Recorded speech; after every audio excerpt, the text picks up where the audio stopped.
Perhaps we need some outside universal threat to make us recognize this common bound. I occasionally think how quickly our differences worldwide would vanish if we were facing an alien threat from outside this world.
Good evening and welcome to Spaced Out Radio tonight. My name is Dave Scott. We're getting into the Mandela Effect tonight. Sandy Diva from her YouTube channel, Sandy Diva's Mandela Effects, is here. We're going to talk residue because who doesn't like some good residue in their life? Yeah, I love that word. Before we bring Sandy in, let's say hello to each and every one of you. We have Eternity Eternal in the gold medal position. Kitty Cattywhack with a silver necessary dialogue. With a bronze medal tonight. Trucker Andrew, how you doing, my friend? Nice to see you. As we start off roll call, T-Bone, my man, thanks for coming on in. Mel WD-40 is here, lubing us up for tonight's show, because you always want to go into a show about the Mandela Effect nice and lubed. So thank you, Mel. Don't forget to give yourself a little shot as well. Scrolling on down, we have Robert Lamoth, we got Frankie B, and Daniel Riffle. Daniel Riffle, welcome to Spaced Out Radio chat room. Thunderhead, how are you? David, a.k.a. Logan Freeman, welcome to SOR chat. Part of Sandy's stream. We love you here. Astro Fugitive is here. Astro Fugitive will be signing autographs after the show. Line up to the left of the studio if you don't mind. To the left of the studio. Road Flare, how are you? Nice to see you. Hello there, Goot. What's going on? Jaquetta, thank you for coming on in. Tyler 420, what's happening, my friend? As we continue on with our roll call, there's Luscious Jules. If you wave at Luscious Jules, she always waves back. She's waving right now as we speak. So give her a wave. Hi, Jules. I know she likes that. She'll even comment how she likes it. Mama Catherine, there's my lady. There she is. Yes, Mama Catherine, I love you, my dear. I hope you enjoy tonight's show. Scrolling on down, we have, it's a smile that comes on my face when Mama Catherine enters the chat room. I just love her. Just love her. Oh, I miss her. Evan Walters, we haven't even started. You're pissing me off. You're pissing me off already. But that's a good thing. That means we're in for a good night. Scrolling on down, we have, who else? Kathy Evans, nice to see you. And who else is here? Continue scrolling. More scrolling and more scrolling. Skip to my Lou, good morning to you. And let's see who else is here. And wow, big conversation going on here. Big convo. Noise Guru, how you doing? Let's see here. Mickey G, thank you for joining us. Kitty Cattywhack, thank you for kicking off the super chat. The super chat is a wonderful way to support what we do on this show on a nightly basis. So thank you very, very much. As we move on down, pushing buttons, welcome to SOR chat. And who is next on our list here? Well, let's just take a look. What in Tarnation is here? What in Tarnation will be signing autographs after the show as well. Line up to the right of the studio, if you don't mind. To the right of the studio. And Shane Gord, nice to see you. And number 41 in your program, starting in goal tonight from Stockholm, Sweden, Lars Jansson. Yennefer with a soft J, nice to see you. As we scroll on down to Desert Rat, light the candle. I got a paranormal candle. I did. I got one of them. Candace Helfrich, how are you, beautiful? Nice to see you. And let's get the radio side going here.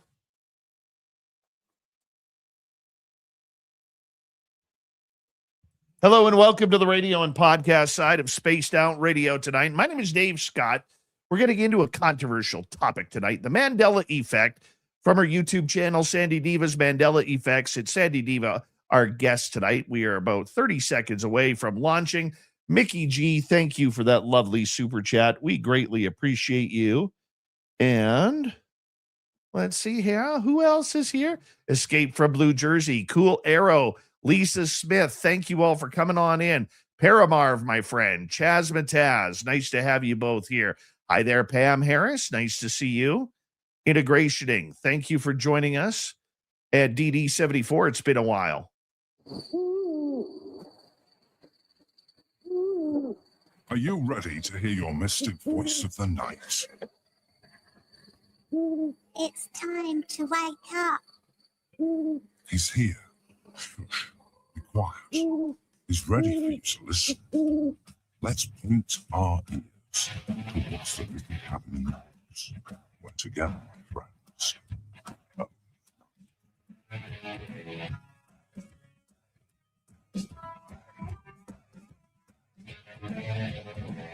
It's time for Spaced Out Radio with Dave Scott.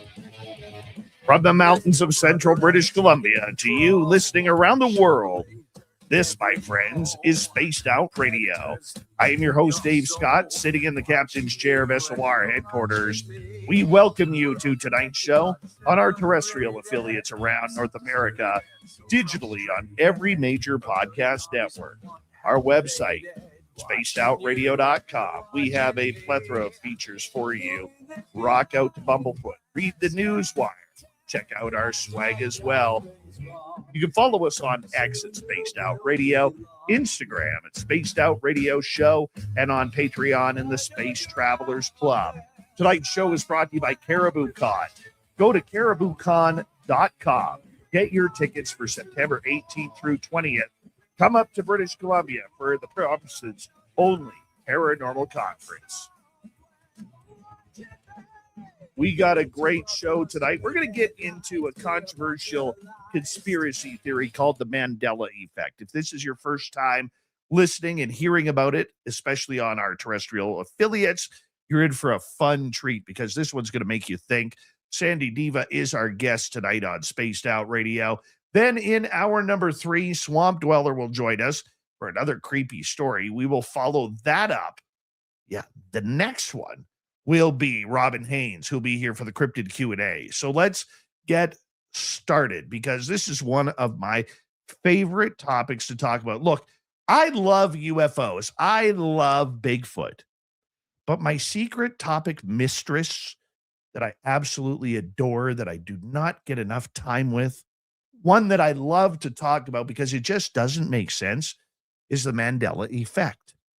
Sandy Diva is a prominent online content creator, researcher, and podcast host, best known for her exploration of the fascinating and controversial Mandela Effect phenomena.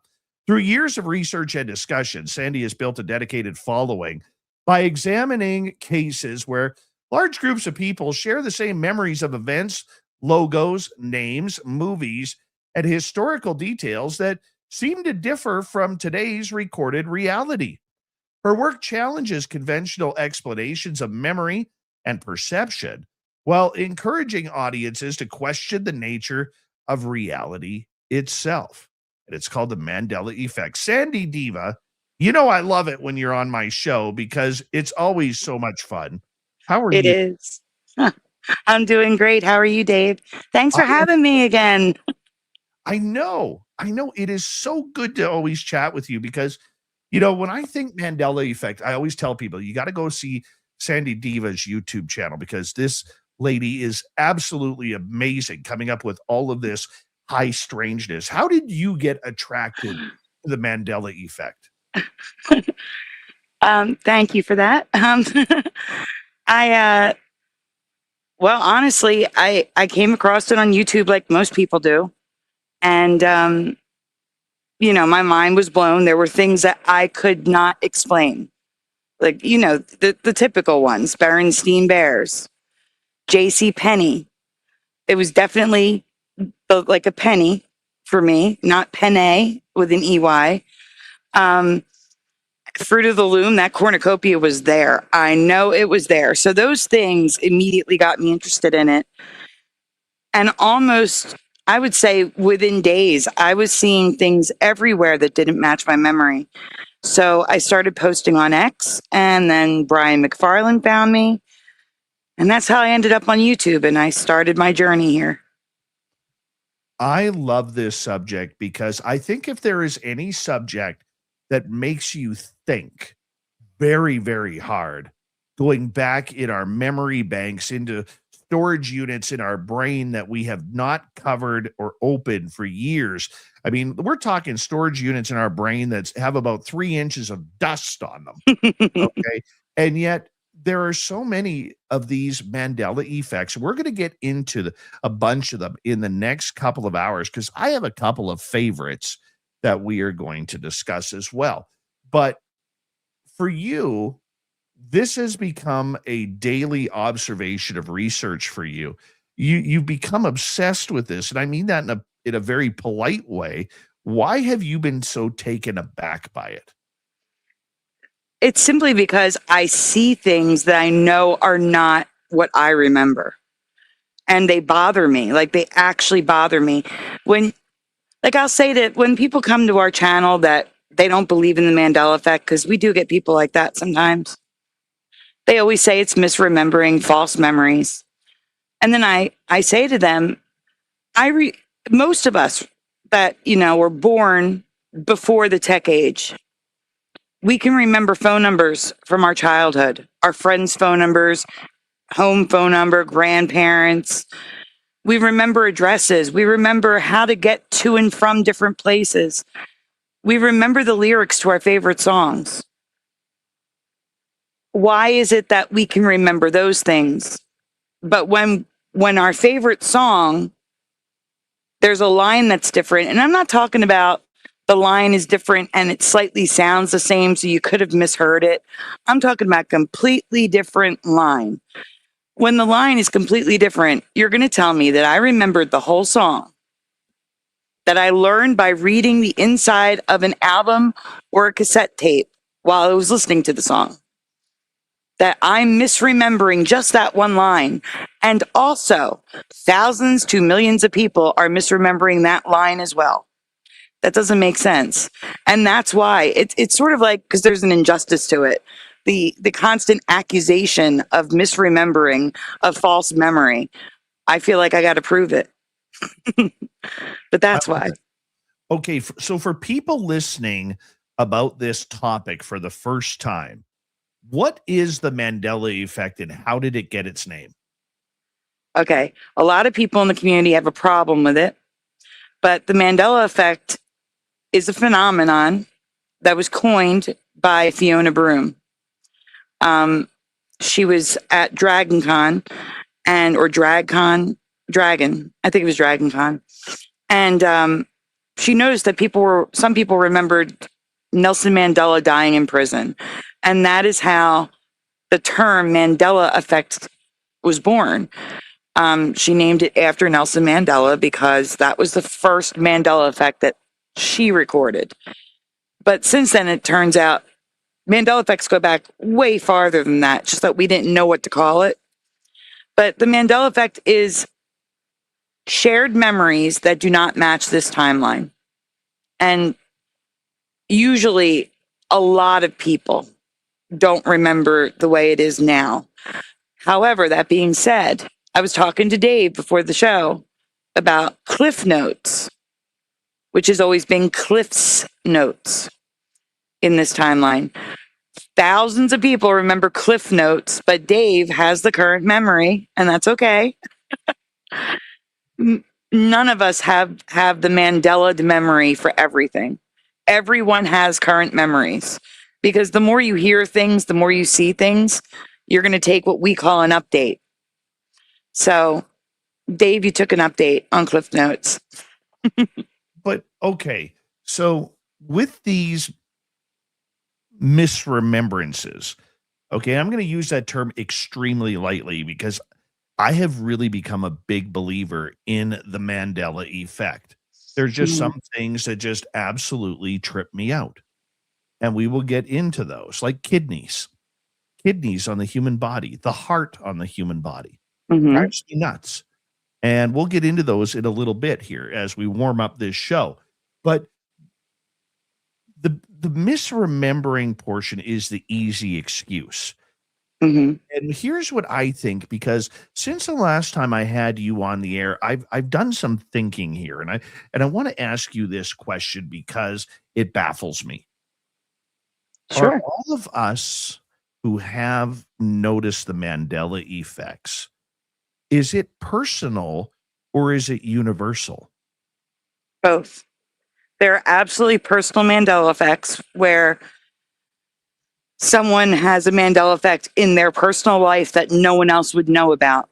Those are personal Mandela effects. And then there are shared Mandela effects where it's something in pop culture, weather, a historical event that we all learned about, that we all know about, that other people remember as well. So they're both. There's both types of Mandela effects.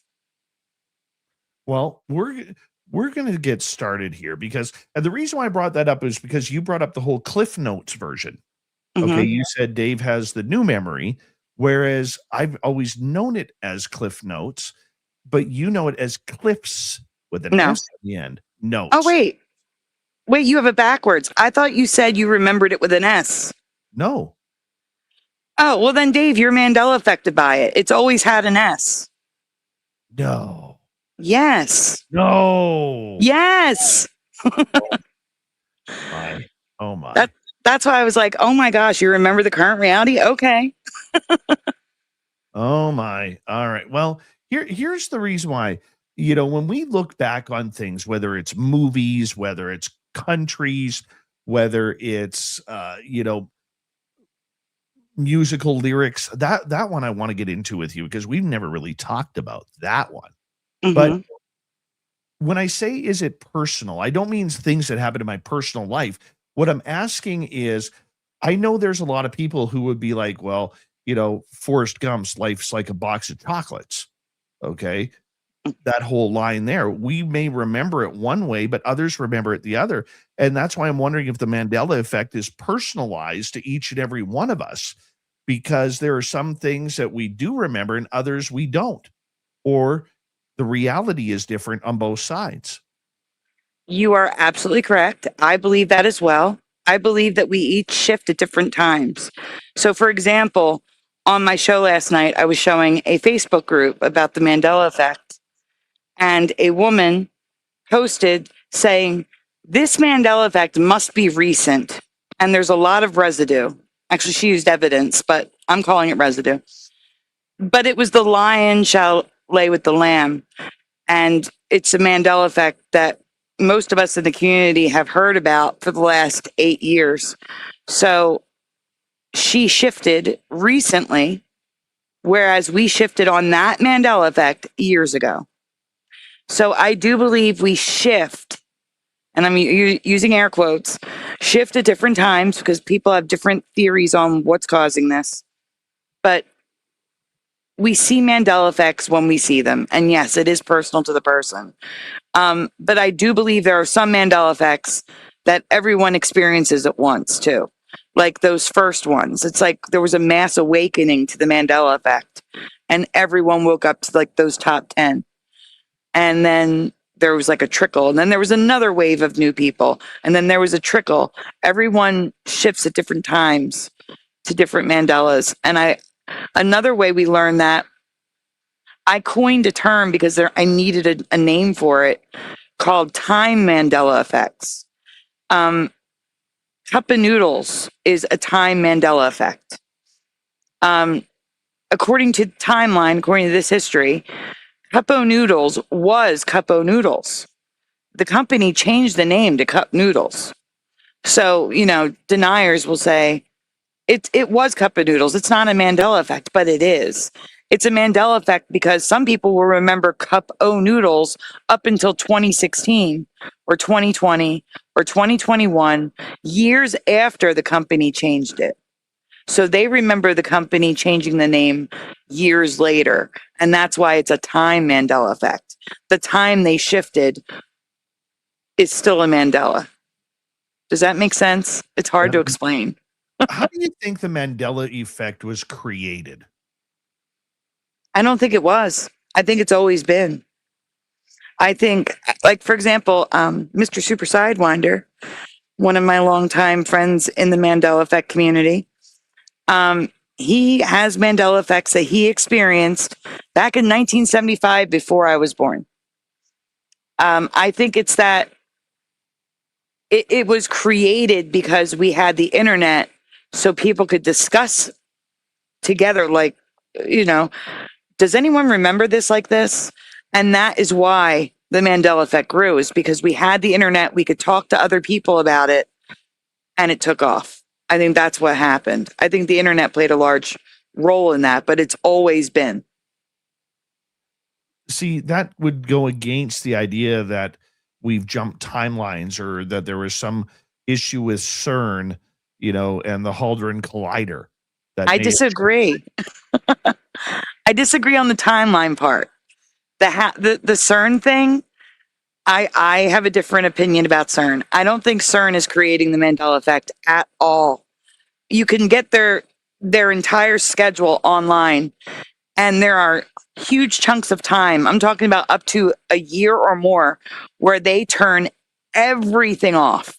All colliders are shut down for maintenance and cleaning. They're not running at all. And yet I'm being hit with Mandela effects the whole time. New ones. So I think CERN could play a part in it, but what they're doing is they're amplifying it, making the Mandela effect stronger, more mind-blowing, more obvious. But they're not creating the Mandela effect. Timelines, however, we could have been shifting timelines the whole time. That could just be the nature of reality, is that we shift timelines. So that can explain Mandela effects prior to the Mandela effect, is that we've always shifted timelines. That's just the way reality works. And that's why I think it doesn't disprove shifting timelines or timelines, but I like I said, I don't think CERN is causing it. I really don't. So you think this is just a natural phenomena that happens? I do. I absolutely do. But I also believe, and I don't know if we can talk about this here. I do believe we even shift Earths. I know it sounds crazy, but bear with me here. A timeline does not explain continent shifting. It does not explain people remembering a yellow star sun when it's a white star and it looks white. It doesn't look yellow anymore. Yes, it does with the atmosphere. The atmosphere makes it look yellow. But look at it at noon. 12 noon, look up at the sun. You're going to see a white sun. The sun is white. It doesn't explain new weather patterns. It doesn't explain rainbow mountains. There are currently 14 rainbow locations on Earth that I am keeping track of, including rainbow dirt in Africa, that when you separate the colors, they reform to the color they belong in. So if you pick up a handful of green, purple, and blue dirt and drop it, the purple will move back to the purple, the green will move back to the green, and the blue will move back to the blue. There's an entire island that's rainbow. The natives use the sand, the dirt, as a spice. And The entire island is rainbow. They have red beaches, black beaches, white beaches, pink beaches. They have a rainbow cave. They have rainbow mountains. The whole island is rainbow. It's the Isle of Hormuz, if anyone wants to look it up. And in Colorado, there were 0 rainbow mountain ranges. I found a brand new rainbow mountain range, and then a week later, a second rainbow mountain range in Colorado. There's also rainbow mountain ranges in Peru, China, Oregon. They're all over the place. Iran, Afghanistan, they're all over the place. And we've never heard of them, never been discussed. I mean, I have a co-host who's 20 minutes away from one of those rainbow mountain ranges, and they've never heard of it. For changes to happen on the earth like that, I don't think a timeline explains that. I believe that is us shifting to a different version of Earth. And this is where I don't know if we can talk about it. Why I think it's possible. Can we talk about the big man upstairs? We can talk about the big man upstairs, yes. Okay, well, he's not part of a political party. Okay, cool.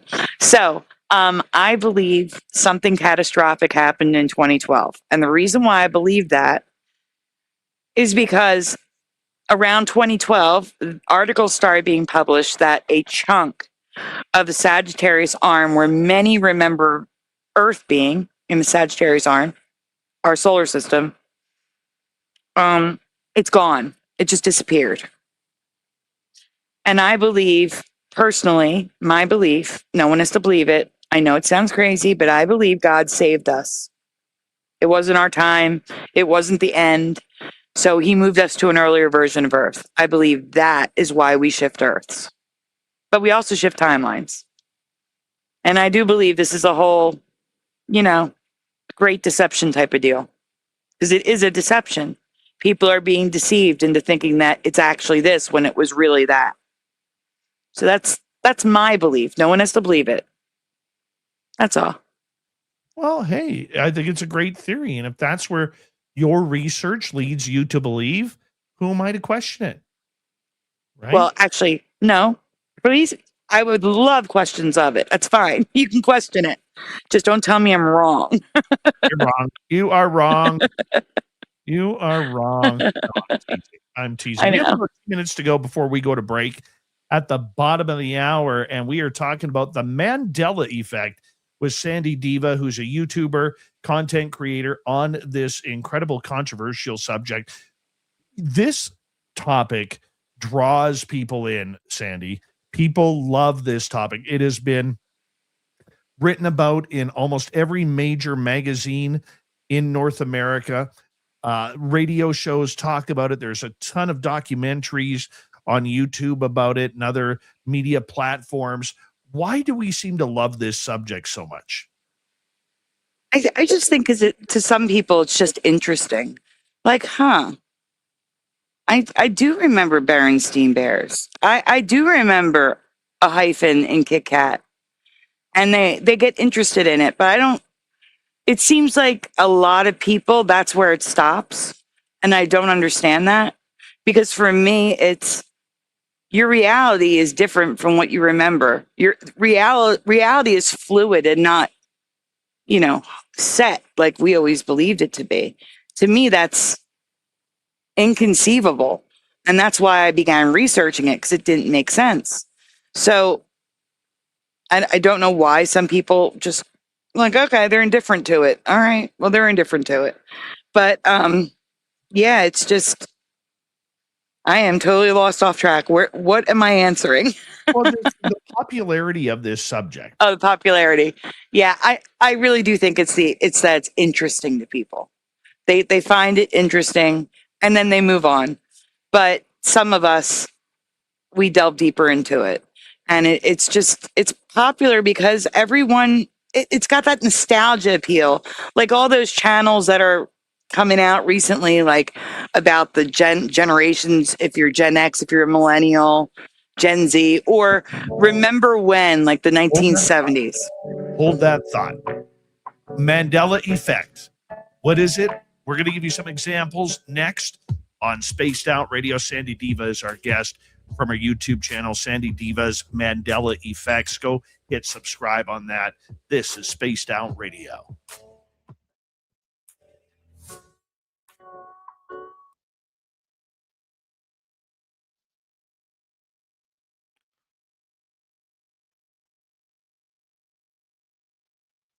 All right, we're clear. Remember, our audience can hear us here. Dennis Banky, how you doing? Nice to see you. And let's see here. Gorgeous Kim Jellin, how's the flossing tonight? She has the perfect teeth. She does. I've seen them. Oh, yes, finally. Juhani Letamaki. I love Finnish names. Juhani Letamaki. That is awesome. Hello. Are you in Finland or are you elsewhere? Finnish names are so fun to pronounce. I think I got it right. I'm looking. Can I just say hi to everyone in chat? Absolutely. Please do. Please do. Hi, chat. They're talking. There's people. See, remember how I said everyone shifts at different times? Yeah. Some Mandela effects that we've known about for years are being mentioned in the chat as if they're new. Love it. Hi, Sandra. Hi, Sandra. Hi, Sandra. She always likes her name pronounced 3 times. I don't know why. She's kind of weird that way. Hey, I'm That's finally okay. caught up in the chat room. Finally.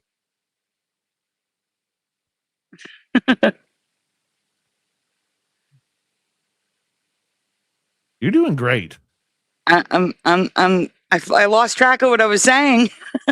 Okay. When we come back, let's warm people up because look, I know people in our chat room are very well versed in the Mandela effect, but I have a whole radio audience, okay, that may not know what it is. Mhm. So what we would like to do is, if you don't mind, let's do a few warm-ups, that easy ones that people would remember, okay? Okay. So we'll get into Sounds that, good. and we'll get into the good stuff, the real juicy stuff. The new stuff, Yeah. the newer stuff. Love it. Hercules, welcome to SOR chat. How you doing? If you're new here, I would ask one favor if you don't mind. I would love it if you hit subscribe and ring that bell because we are here 5 nights a week. Should I let it slip, Sandy? Hmm? I'm going to let something slip right now. Go for it. My audience should not listen to me right now when I say this. So if you're in our chat room audience or listening on the podcast side, close your ears. I think we're going to be going back to 7 days a week. Really? Yes. That's awesome. But don't tell the audience yet, okay? Because they don't know. I promise. My lips are sealed. Okay. That's just between you and me. I'll take it to my grave. Well, until you do it. All right. I appreciate that. No problem. That's awesome. Mm-hmm. Yeah, there may be an announcement coming soon. I don't know. You didn't hear me, Kim Jellin. You didn't hear anything. You were too busy flossing your teeth. I like Matthew's la la la la. Hi, the ferret. How you doing? Lex Diaz. How you doing? So many names I haven't seen in a while. Hey, guys.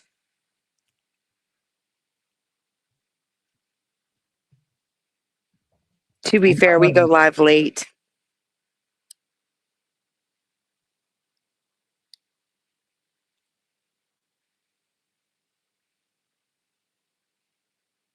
How much time do we have? We have about a minute and a bit. Okay. Well, you just control my mic and you mute me when you need to. Why do I need to mute you? Like you just did before when we, Yeah, switched. that's because you were saying naughty words. And if you don't I was remember not. Mandela effect.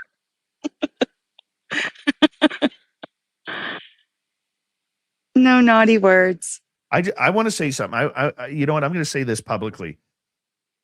I love the fact that you literally give me an open mic to your show, and I never use it, but there's a reason why. Okay, is I've been working my ass off recently, like Hmm. the last number of months. Like I get to bed probably about 1. I got to be up at 7, get ready for my daytime job, and that's the reason why I don't. But I literally listen to your show every night it's on. I do. Oh, I love it. it's so sweet. I'm gonna cry. I love your show. All Oh, right, I love yours too. I do. I lurk all the time. here we go, Sandy. Okay.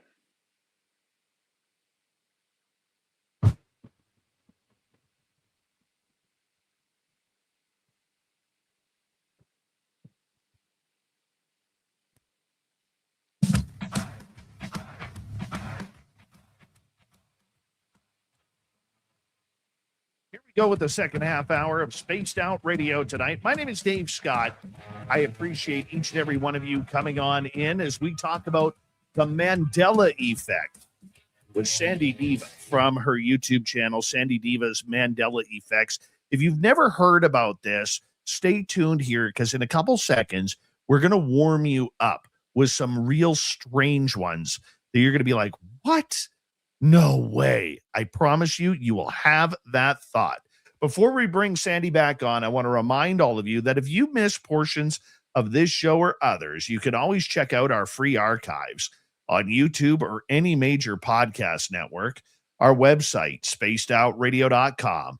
We have a plethora of features for you. Rock out to Bumblefoot, read the news wire, check out our swag as well. You can follow us on X at Spaced Out Radio, Instagram at Spaced Out Radio Show, and on Patreon in the Space Travelers Club. Here we go. Sandy Diva is our guest tonight. The Mandela Effect is the topic, and it's a weird one because we always think that we know our little bit of history, things that are important to us, things that we have been taught in school, but are they real or have they adjusted? Sandy, thank you so much for coming on in to talk about the Mandela Effect. Thank you for having me, Dave. I'm having a great time already. What do you want to know? Oh, man. I'm going to start off, okay, because I know there are people out there who might be wondering, because we haven't really given any examples yet of the Mandela Effect. So I'm going to start off with a very easy one here, and you could break it down. Mhm. Everybody knows Ed McMahon. Everybody knows he was the sidekick to Johnny Carson for so many years on The Tonight Show. But he also had a secondary job, which was with who? We'll give you a couple seconds to think. Publishers Clearinghouse. Mhm. But that never happened, Sandy. No, it did not. Not in this timeline. So explain that one. Okay, so there is so much residue Love that from, word. I know you do, from Ed McMahon himself that he worked for Publishers Clearinghouse. However, in this reality, it's always been American Family Publishers that he worked for. Publishers Clearinghouse is still there, but Ed McMahon never worked for them. And most of us in the Mandela Effect community haven't even heard of American Family Publishers until the Mandela Effect. We learned of American Family Publishers when we learned that Ed McMahon never worked for Publishers Clearinghouse. And he did American Family Publishers with Dick Clark, which again, we don't remember. But the residue is overwhelming. We have Ed McMahon on radio shows agreeing that he worked for Publishers Clearinghouse. There's a video interview where the host is talking to him and starts talking about Publishers Clearinghouse, and he's shaking his head yes, and he confirms it when he speaks. We have news articles, so many that you could get. There's so many, so much residue. And he never even delivered a check. Yet on Johnny Carson, they have a whole bit where he hands him a check and says that, he may have won $10 million. It's just mind blowing. It's mind blowing that there's so much residue out there. And Saturday Night Live, didn't they do a skit or two on this? They may have. I'd have to look. You're probably right. There's also the Golden Girls, where Betty White answers the phone, Rose, and says, I won $10 million. It's Ed McMahon. I won $10 million. That's Publishers Clearinghouse. I don't know exactly the quote, but that's she says. She says those three things. Ed McMahon, Publishers Clearinghouse, I won. She says all of those things. There's so much. There's one on Who's the Boss that we just showed from a channel that I came across called Mandela Effect some more. On Who's the Boss, it's Ed McMahon at the front door with a big check for Angela Bauer because she won Publishers Clearinghouse. Now, why would he do that if he doesn't work for Publishers Clearinghouse? It's just crazy. It's crazy that there's so much residue for something that never happened. He's never worked for them. Now, how can we all remember that he did the Publishers Clearinghouse for the checks for 10 million bucks, and yet now there's nothing there? On record, it says that he never worked for Publishers Clearinghouse. Like, you could Google it. Of course. The problem is that's how the Mandela Effect works. We retain memories from before. So memories from our past.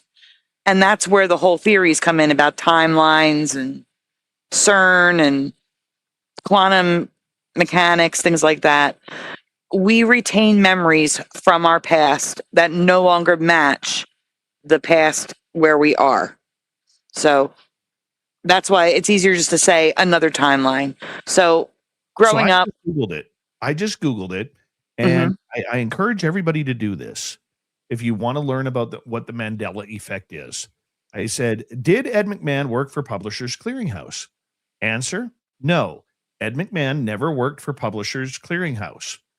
The real history, actual employer, was that he was the famous celebrity spokesperson for American Family Publishers, a direct competitor of Publishers Clearinghouse.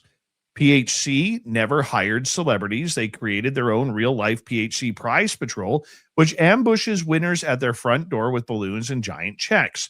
The confusion, McMahon's prominent television commercials for AFP created a massive collective memory slip, often cited as a classic Mandela Effect, leading many to mistakenly fuse his image with the Publishers Clearinghouse brand.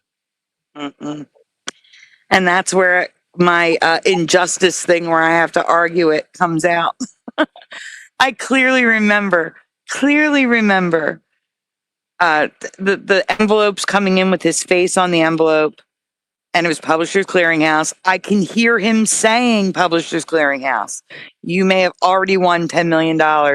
I can see him standing at a door holding checks, those big cardboard checks. And then I do remember in the early 2000s, it's switching to the prize patrol with like a random person, like a group of them with balloons. And I guess I assumed it's because Ed McMahon retired. So I have like a whole historical timeline memory that no longer matches and then cuts off in the 2000s with the prize patrol. And again, most of us have never heard of American Family Publishers. I'm not saying no one has. I'm saying most people in the Mandela Effect community who we know are Mandela affected do not remember American Family Publishers. Do you remember American Family Publishers? No, not at all. No. Another one that is very popular within the Mandela Effect community goes by the absolutely not funny comedian named named Sinbad from the 1980s. If you were a Gen Xer, you either thought he was funny as anything with his baggy pants and his very bright clothing. He had a sitcom, and apparently he did a movie called Shazam. And to this day, he says, and many others say, that movie was never created. Yet I recall having conversations with my buddies where we were going to go see a movie. I said, we better make sure that we do not see Shazam because that looks horrible. Well, that's interesting. Because remember how I told you that no one is affected by every Mandela effect? Yeah. Well, Shazam, I have no memory of. And I maybe it's because I wasn't a huge fan of Sinbad, but I really have no memory of it. But I believe you, and I believe everyone else who remembers it. But that's not everyone is affected by every Mandela effect. That is the biggest rule that most people don't understand. Just because you don't remember it that way does not mean it's not a Mandela effect. So I believe it's completely a Mandela effect. I just have no memory of Shazam. However, I do have a memory of College Humor making fun of those that remember the Mandela effect with the help of Sinbad. They recreated Shazam. College Humor, I don't know if they're still on YouTube, but they were 10 years ago, 15 years ago. And they recreated like a trailer for Shazam. Have you seen it? No, I haven't. Yeah, it's kind of like they're making fun of people, like, oh, this is what people remember. So Sinbad, who says he's never been in Shazam, starred as Shazam in a YouTube channel's mock-up of it. So it's kind of poking fun at us. They can kind of do that. Mr. T just did that with Kit Kat. Or Skechers, I'm sorry, Skechers. Oh, did he? Yeah, there's no T, Mr. T in Skechers. There's no T in Skechers. It was a commercial. That's funny. We do see a lot of companies using aliens, UFOs, Sasquatch, like all of our topics of the phenomena in their commercial branding now, like the Mandela effect, like you just said. Are you surprised by that? Yes and no. I think they're trying to reach out to us, but we take it we take it as an insult half the time. But I'm not surprised at all. Cup of noodles. I brought that up earlier. Because of all the talk of cup o noodles online for a short time, I believe in 2018, they released the cup o noodles logo again on their packaging. Very short time. And that's the way we see it, is it muddies the waters in the sense that gives people who, we call them deniers, people who claim to not see the Mandela effect at all, and then go out of their way to come to our channels and tell us we're wrong, that the Mandela effect is fake and misremembering. So it gives them fuel to say, you're just remembering that, Cupo Noodles releasing it in 2018 like that, or something like that. So they come up with the weirdest things, but it doesn't surprise me because they're trying. These companies, all they care about is the dollar, and let's reach out to the UFO community and try to get more business. Let's reach out to the Mandela Effect community and try to get more business, and so on and so forth. Here are some other easy ones that, if you're new to this topic, it's going to make you think very hard. You mentioned this one earlier. I love this one. Fruit of the Loom. It had a cornucopia. Absolutely. But now the cornucopia has never, ever been around. That's correct. Well, not ever. We need to clarify once again the company thing that you were talking about. Fruit of the Loom, for April Fool's Day 2022, decided to throw the cornucopia on all their branding on their website for one day. So tell me that's not making fun of us on April Fool's Day.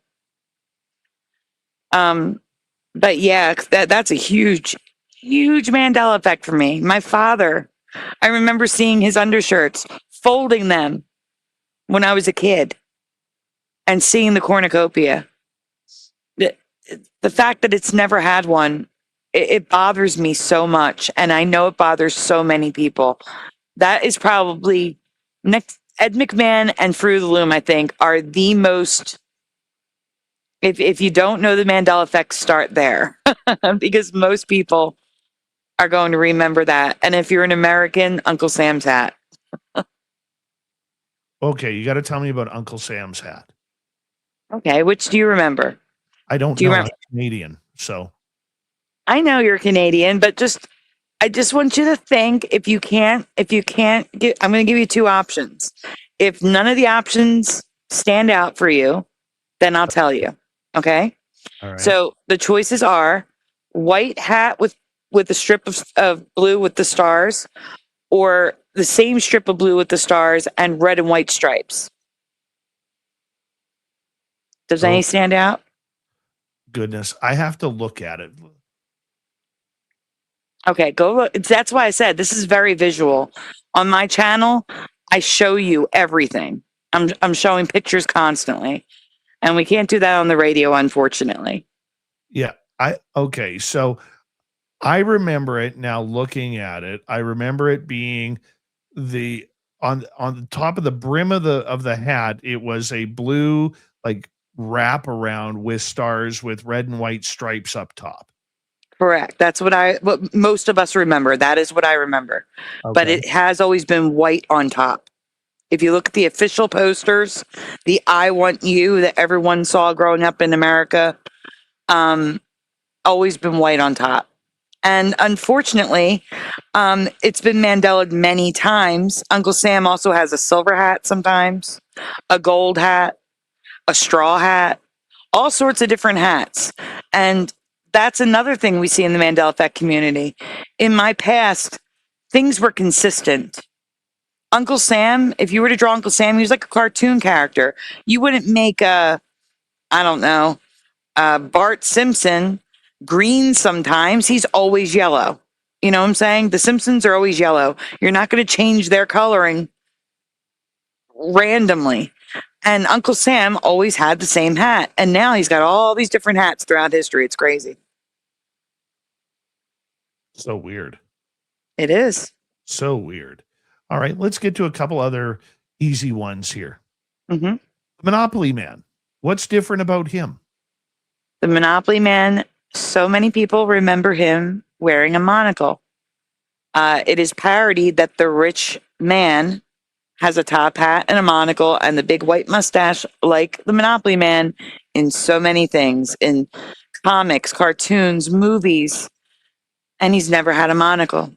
And his face kind of looks empty without it. Do you remember the monocle? I do. I do remember the monocle. I do too. It bothered because Oh, it go was ahead. the first time I'd ever seen one. Him and Mr. Peanut. I didn't understand the monocle. Same. And that's the thing. A lot of people learned what a monocle was from the Monopoly Man, asking their parents about it. We couldn't look things up on the internet back then, but we'd usually ask about it. You could look up an encyclopedia, I guess, but I don't think many people did. But yeah, Mr. Peanut as well.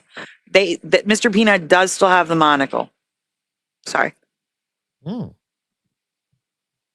Our guest tonight is Sandy Diva. She is a researcher into the Mandela Effect. Here's another one that people may look at a little bit differently. It's about peanut butter. Jif or Jiffy? So this is another one that I'm not really affected by. I do remember Jif, but I believe people who remember Jiffy. The deniers again will come in and say, "Oh, you're remembering Jiffy Pop popcorn, or you're remembering the cornbread mix, Jiffy cornbread mix." No, people remember the peanut butter, saying Jiffy. And they'll also say that you're confabulating Jif with Skippy to make Jiffy. No, people actually remember the label. They remember using Jiffy as a kid. But yeah, it's always been Jif. And for me, maybe I took an update. The slogan is ingrained in me. As it's always been choosy moms choose Jif for me. But some people actually remember choosy moms choose Jiffy. So I completely believe it's a Mandela effect, and there is residue. The best residue is in Family Guy, believe it or not. No, it's not Family Guy. American Dad. In American Dad, the son is they do a parody of the Nicolas Cage movie, National Treasure, Okay. and he reaches for a jar of peanut butter and it's Jiffy on the with the same like bars of color that Jif has. I think they just changed the colors a little bit for copyright purposes, but they wouldn't have needed to because it's Jif, not Jiffy. So it's funny that they changed the colors. There's We no have need. 4.5 minutes to go before we need to go to break at the top of the hour. Sandy Diva is our guest. Sandy, when we come back from the break, I want to get into the song lyrics because that one we have never really talked about. So I want to get your opinions on that. But first, here's one that really trips me out: Mm-hmm. kidneys. Oh. Kidneys. Because let me tell you, when I was 7 years old, my dad, or 7 or 8, it was 7, pardon me, 1980. Let's go back 46 years. I signed up for play lacrosse, because all my friends were playing lacrosse. And I never played a single game because I broke my arm. But that's neither time or place. Never played lacrosse after that. And long story short, I remember having to wear a kidney protector because kidneys were not protected by the rib cage. And so they made us wear a kidney protector. Boxing, the sport of boxing, also has kidney punches as being illegal because they were always open and you could rupture a kidney with a bad punch. Now, if you look at the human body, the kidneys are protected by the rib cage. I need to really quickly go back. I know we're on a time constraint, but what you just mentioned is an anchor memory. We call it an anchor memory because it's something personal that happened to you that anchors you to the original timeline memory. So you remembering that you had to wear a brace to protect your kidneys because it wasn't in the rib cage. That is an anchor memory. And it's not just that they're higher up and actually protected by the rib cage now. If you guys look at the kidneys online, I actually have a short on it because they've been Mandela twice. They're different again. In my past, they were the same size. They were right next to each other and they were lower. And now they're much higher up. The rib cage is behind them. They are technically almost behind the lungs. And one is higher than the other and one is larger than the other. Do you remember that, Dave? I remember one being a little larger than the other, but I never remember them being that high, almost to the point where they are behind the lungs. They were always supposed to be. What I remember of them is the reason why boxing came up with, because I'm a sports journalist by trade. Okay. And the reason why boxing had made kidney punches illegal was because too many boxers were rupturing kidneys because they weren't protected. So that's why they are illegal in boxing. Yeah. And in lacrosse, like I said, you wear a kidney protector around your back because in lacrosse, cross-checking with the stick is legal. And they didn't want to rupture your kidneys because your kidneys were not protected. Yet now they're within the skeletal protection of the rib cage that comes from behind. That's correct. I don't get completely. Do you remember how I said that we shift Earths? I believe we shift Earths. Yes. Because I don't believe shifting timelines would explain our body shifting. Our organs literally moving inside our body. But if we grew up on a different version of Earth, because these bodies would have always been here, in my opinion, God would have moved our consciousness to a timeline where we were on a different version of Earth. That could affect how our bodies evolved. That could affect how the kidneys could be higher. Does that make sense? So you think it's more the body has evolved differently in this timeline? Yes. So weird. It's the only thing that can explain it. I can't explain that in any other way. I can't give you any other explanation for how our organs can move and change position, and the tubes connecting the kidneys to the bladder are now longer, and one is higher than the other.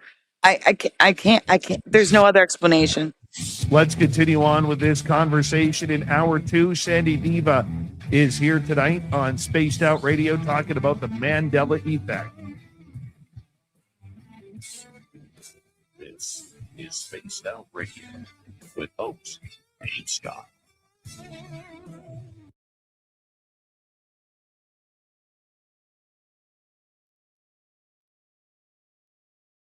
All right, we are clear. Sandy, we're going to play a quick video here. So we got about 5.5 minutes, okay? Sounds good. All right, be right back, everybody.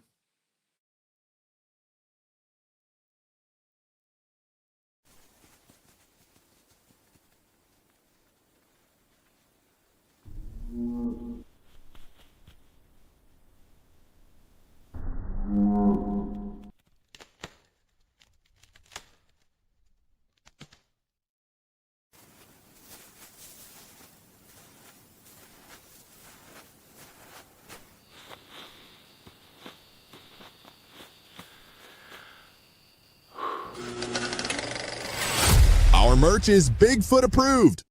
We have t-shirts, we have mugs, we have hoodies, we have socks, we have hats, we have stickers, and so much more. Whatever you're looking for, we have you covered. Why just be a fan of the paranormal when you can buy Spaced Out Radio merch and look the part? Our merch ain't ugly, folks. Check out the Spaced Out Radio store. Find the link in the description below.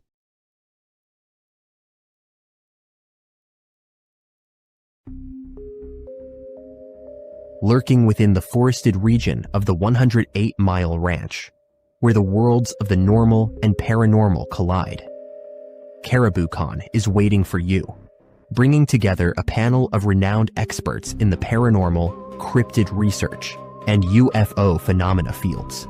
Get ready for a spine-tingling weekend in the heart of British Columbia. Enjoy fascinating discussions, presentations, tours of local haunted areas, and skywatching.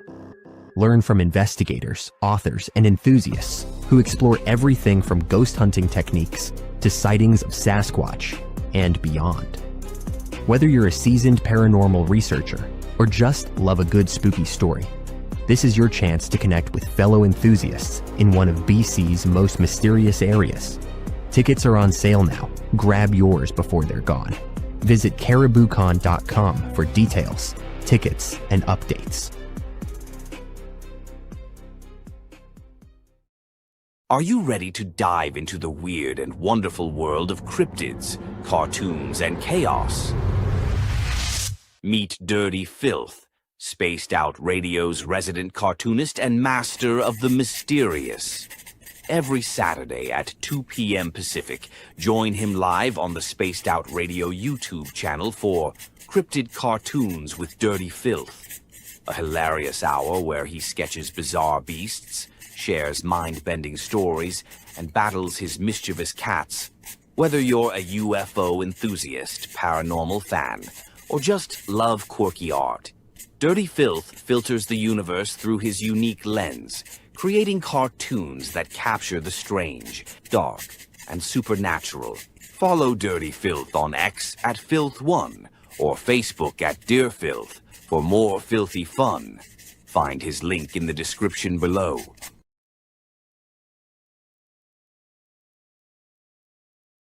Spaced Out Radio wants to hear from you.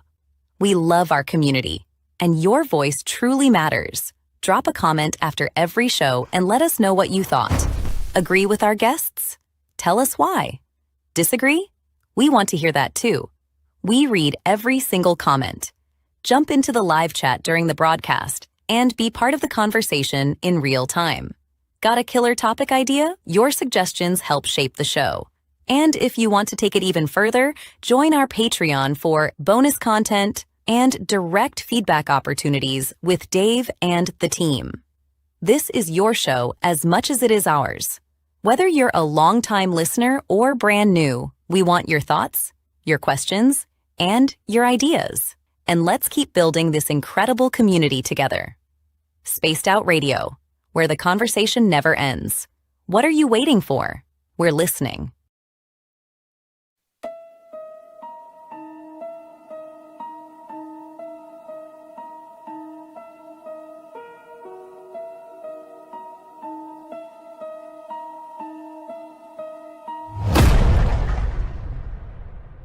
With 5 explorable Gold Rush-era buildings said to be home to spirits of a time forgotten, the 108-mile heritage site in the heart of BC's Caribou region offers a unique opportunity for thrill seekers and history buffs.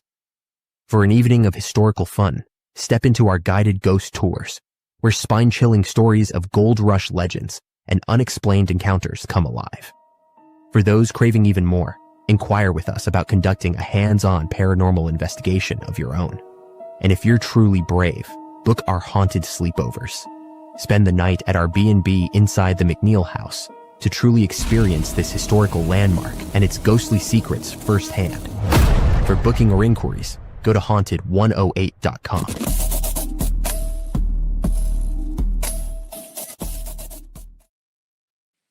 All right. We're coming back in 35 seconds. Thank you to our super chatters tonight. We have Kitty Cattywhack, we have Mickey G, we have Pushing Buttons, and T-Bone. Thank you for your nightly love. We appreciate it, my friend. You are the best. You're simply the best. I have to cough. I'm muted. Than all the rest. All right. Who we missing? Sorry. PGD, welcome to SOR chat. Who else do we have here? We got 5 seconds. John Allen, welcome to SOR chat. Here we go.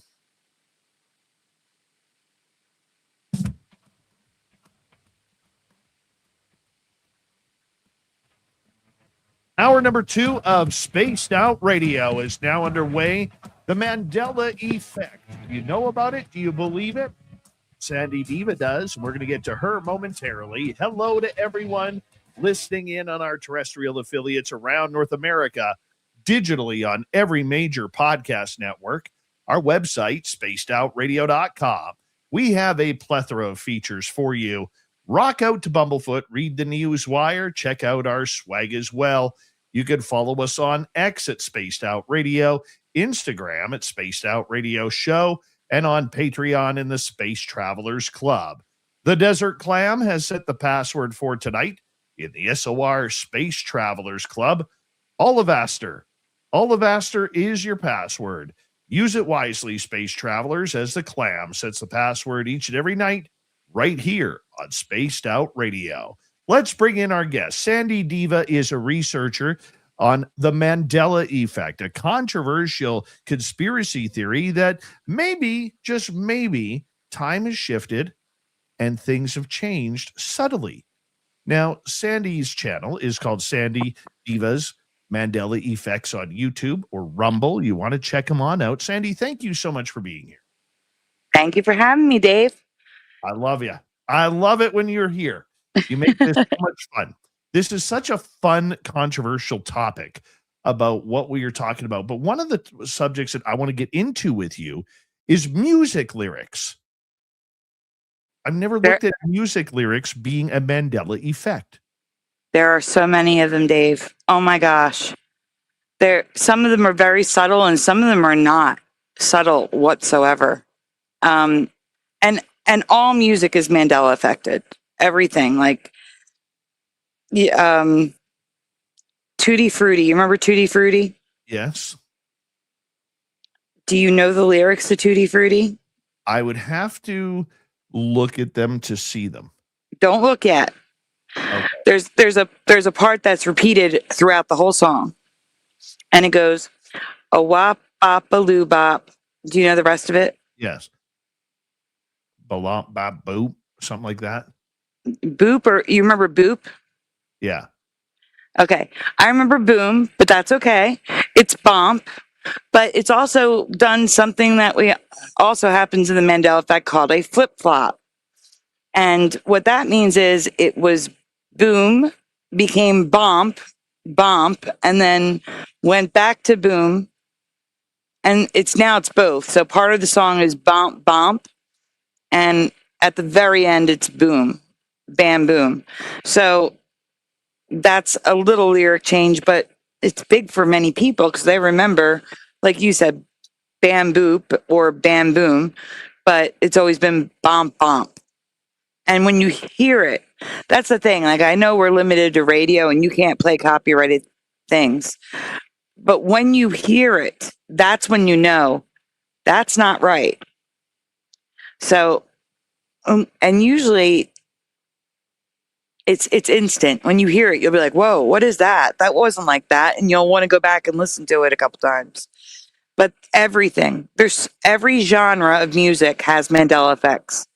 And one time I don't know if it was the first or the second time I was on here, and I know my audience is so sick of hearing it, but it's such a huge Mandela effect. It's a Christmas song. Bing Crosby, he sings "Have Yourself a Merry Little Christmas," and the second line was always "Let your heart be light," except he sings "Let yourself be lies," and that has nothing to do with Christmas, and it's kind of blasphemous. Have that in a Christmas song. So, I mean, some of these Mandela effects are giant. They don't sound anything like their original lyric. It's not like you're mishearing anything. And then there's sometimes where it's a word where it could be misheard, but so many people remember it and there's residue everywhere for the way that it was. So, is there anything particular you'd like to know? There's so many songs, Dave. Well, I think when I look at it, okay, like I dated a girl once a long time ago. Mhm. And I'll be honest with you, one of the reasons why I broke up with her because I couldn't stand the way she butchered the lyrics of songs when she sang songs. Drove me nuts. It really did. And I was in my early 20s. I was petty. Okay. So it just drove me nuts. I was like, I can't date someone who sings, 80s hair metal, wrong. That's just so wrong. It's like, it's like sacrilegious, but it is what it is, you know? And Yeah. so when I look at certain songs, okay, whether it's, something from Michael Jackson or Elton John or Jimi Hendrix, I'm often wondering if we're just hearing the songs differently, because our ears hear different, depending on how good your hearing is. Mm-hmm. Well, let's talk about Michael Jackson for a second, since you brought him up. Okay. If I say the word hit and the word struck, do they sound anything the same? No. So could you mishear the word struck if it says hit? Where are you going with this? Well, you've been struck by a smooth criminal is what many people remember. There's even a video of Michael Jackson listening to his song and going, huh? Because he sings in the first part of the song now, you've been hit by a smooth criminal. Not hit struck, hit.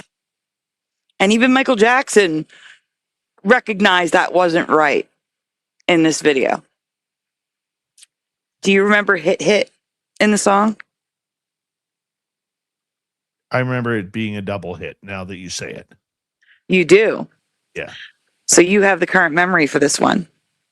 Yeah. Interesting. Or hold on. Let me think about that for a second. No, it was you've been struck by a smooth criminal. Uh-huh. That's It's okay to have the current memory, Dave. It happens. But you could also have what's called a dual memory, where both sound right to you. That just drives me nuts. Mm-hmm. That drives me nuts.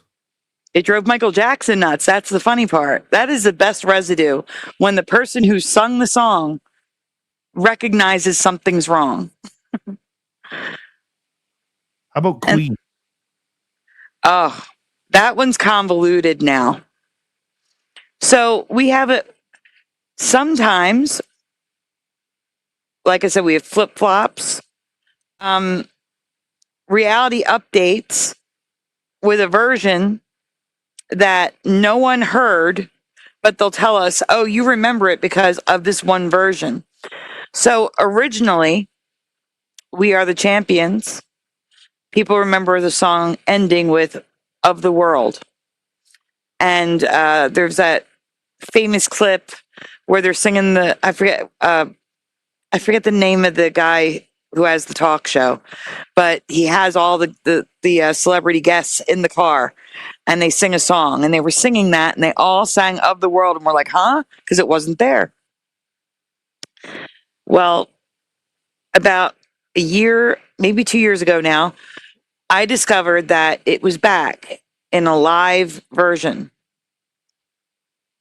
And all of a sudden, the timeline history is like, people think it's a Mandela Effect because they remember hearing it on this live version that most of us had never listened to ever in our lives. That was live at Wembley, I believe. Correct. That is correct. I had that cassette. Do you remember Of the World being on the radio, though? No, it was never on the radio, but I believe for some reason, I believe that was one of his final concerts. And I believe that was the one time he actually went Of the World. We Are the Champions of the World live. Interesting. Well, when we originally researched this Mandela Effect, no one could find him singing Of the World at the end. So we went to YouTube and looked at all the videos, all the versions that were out there. We listened to every single one that we could find on YouTube, on the internet. Of the World was not there. And then a year or two ago, it was on the Wembley one. So I was in a timeline where it was not on the Wembley one, and now I'm in a timeline where it is on the Wembley one. You understand? I get that. Yes. I get that. And I believe even when they did the Freddie Mercury tribute in 1992, who sang We Are the Champions? I think it was Liza Minnelli sang We Are the Champions, and she sang We Are the Champions of the World at the end with the crowd. I'm going to ask my co-host to please write that down in our group so we can go verify that and show it tonight. Because I need to check that one out. I've never seen it. Oh, if you've never seen the Freddie Mercury tribute concert, it will make you cry because it's absolutely amazing. Yeah, I'm going to definitely check that out. But I've never seen Liza Minnelli sing We Are the Champions. So I need to go see that. Yeah. And see, that's interesting that didn't come up in my research. Yeah, it's pretty incredible. Mm-hmm. It absolutely is incredible. Like, I'm used to bands, okay? Like, the reason why song lyrics are very important to what we do on this show is, and I was having this conversation just the other day with somebody about how many songs actually talk about alien abduction. And, like Sammy Hagar, when he was with Van Halen, their song Love Walks In is all about Sammy's silver lady who took him. And so the fact that these song lyrics are changing with the Mandela Effect, it's pretty incredible with how it changes the whole relativity of the song. Sam. Correct. That is absolutely true. And we talk about that sometimes, that it can change the entire meaning. And people develop very strong emotional ties to songs. So when an entire meaning changes, it can really have an impact on people. It's funny that you should mention the meaning part, because sometimes it's not an emotional meaning. Sometimes it's just a meaning. You know how you can be outside or inside, Dave? Mm-hmm. Can you be outside and inside, like simultaneously? Well, it all depends if you have 1 foot in and 1 foot out. I guess so. How about Santa Claus, his naughty and nice list. Can you be on both at the same time? No. No. Okay. So we see a pattern in the Mandela Effect with the "You Better Watch Out, You Better Not Cry." That song. What's it called? Santa Claus is Coming to Town. Yeah. The naughty, blank, nice. Gonna find out who's naughty or nice was the lyric always for me, because you can only be one or the other. It's and now, naughty and nice. Gonna find out who's naughty and nice. It's a pattern we see because Hotel California, heaven or hell is heaven and hell. Do you remember heaven or hell, or heaven and hell in Hotel California? Heaven or hell. Mm-hmm. Because you can't be in heaven and hell at the same time. Can you? I don't know. I think I was in my first marriage. That's figuratively. But I don't think you can be in the actual heaven and the actual hell, assuming, for me, they're real, but for other people, they may not be. But assume they are real. I don't think you can be in the actual heaven and the actual hell at the same time. But that's a flip-flop because it goes between and or, and then back to and again. I was driving through Center City, Philadelphia, back in probably 2018, 2019. It was on the radio, and I got so excited because they sang Heaven or Hell. And I called up Brian McFarlane and Teresa Lynch, who were my co-hosts at the time. And I'm like, we have to go live. It's or again. And then by the time we went live, it was back to and. I was so sad. I am a giant Pink Floyd fan. Mm-hmm. And one of the ones that gets me is I remember growing up, we would drive to Vancouver and we would take in at the planetarium. They had a laser show to Pink Floyd music. And every now and again, they would do a full album, including Dark Side of the Moon. Mm-hmm. But now, apparently, it's not Dark Side of the Moon, the album. It's The Dark Side of the Moon. I've never remembered this one. I'm with you on that as well. We also had that at the Franklin Institute, the exact same thing that you experienced. I was going to on the East Coast, and it was always Dark Side of the Moon for me, never the. And we see a lot of that with bands and album names, either a the going missing or a the being added. Like there's a version of the Jefferson Airplane, which sounds ridiculous to me. It was just Jefferson Airplane. It still is, though. It's still Jefferson Airplane. It's just that you can find albums where they're also the Jefferson Airplane, or the Beach Boys and Beach Boys with no the. The thes are very shifty. You can find them both ways on a lot of things, but I am 100% with you. It was never the Dark Side of the Moon. It was just Dark Side of the Moon for me as well. So my favorite band is Guns N' Roses.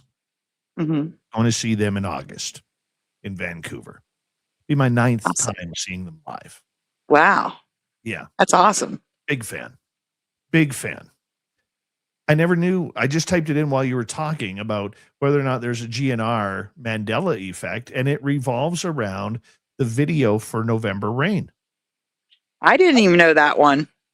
So apparently many people believe at the end of the song that Axl Rose is the one dying at the end and lying in the coffin. I don't remember that at all. I always remember it was his bride in the coffin, who was played by Stephanie Seymour, who was his fiance at the time. Okay, wait. So which one is so people remember it being Axl Rose?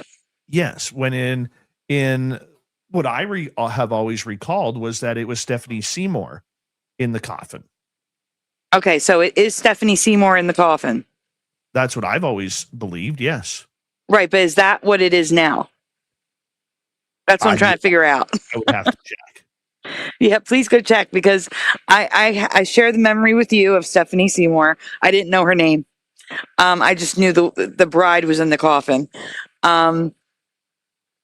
The only Mandela Effect around Guns N' Roses for me is I remember Axl Rose, AXEL, not AXL. See, and I don't recall that one. I wouldn't expect you to, because you are such a huge fan. You One would day definitely have one day taken I an will update. Paradise City whistle. That is the goal. But we have 4.5 minutes before we have to go to break at the bottom of the hour. Make that Sandy Diva is our guest tonight on Spaced Out Radio. Tell us more Mandela Effect lyrics. I am racking my brain. There's a ton, and I can't think of any. I'm actually going to go to my cheat sheet, but we're pressed for time. That's the problem. What about anything by like Billy Joel, or I'm thinking of old band names, Jimi Hendrix, The Doors? Oh my gosh. Okay, so there's one in Piano Man.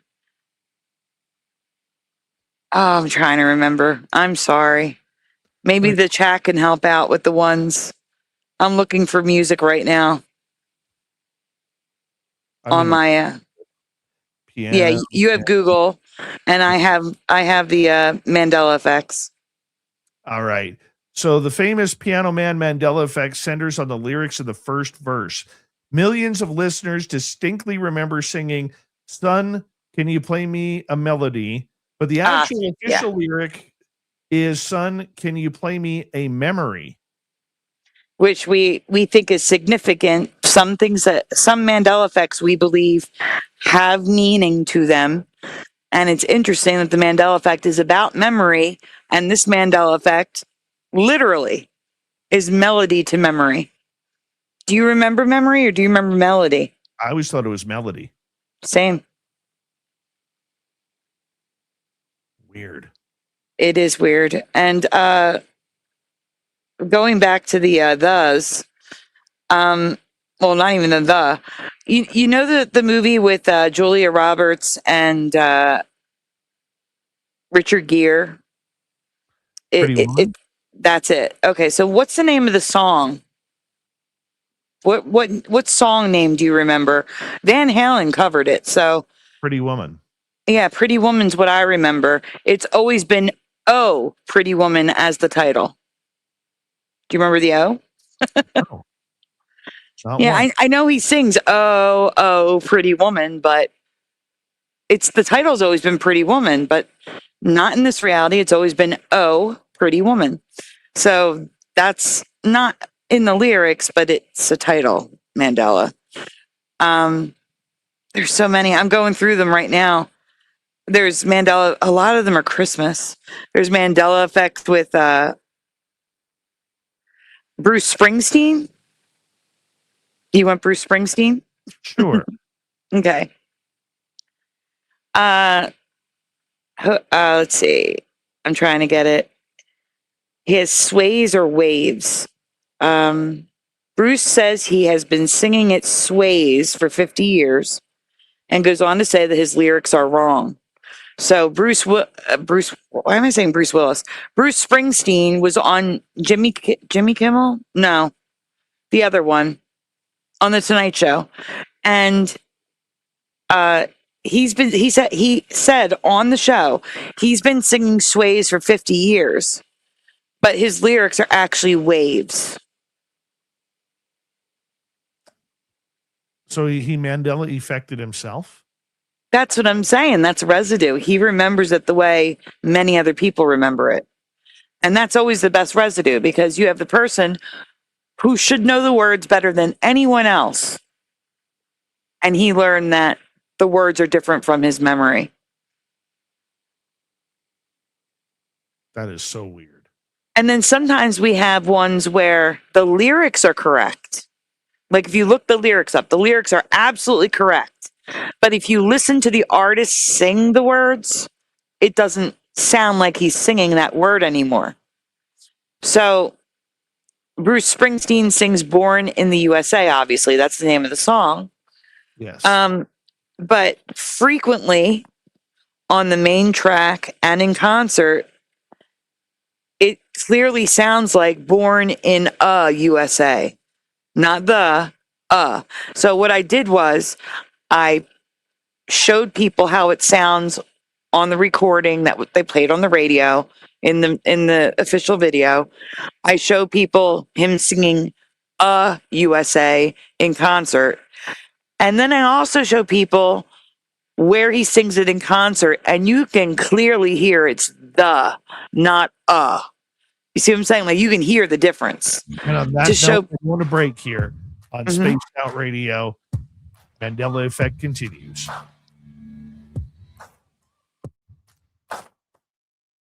You're listening to Spaced Out Radio with your host, Dave Scott.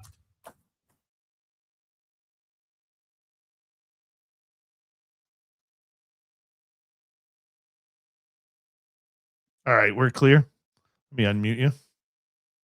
Oh, come on. Unmute. There we go. I got it.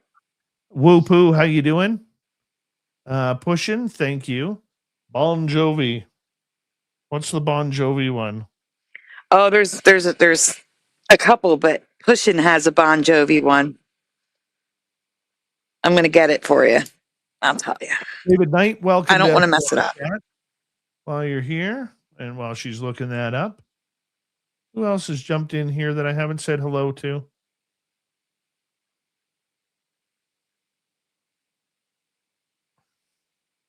$201 of you on YouTube watching right now. Do me a favor. Give us a thumbs up. It helps with our algorithms. You came here for a reason. You're getting free entertainment. Give me a thumbs up. Please and thank you. Dave, I don't know if we could say this on air. Which one? Blank through the heart and you're to blame. It's a lyric. Shot through the heart. Yeah, we can say shot. Yeah. Okay. So the Mandela is what comes after. It's shot through the heart and you're to blame. Blank. What's the rest of the lyric?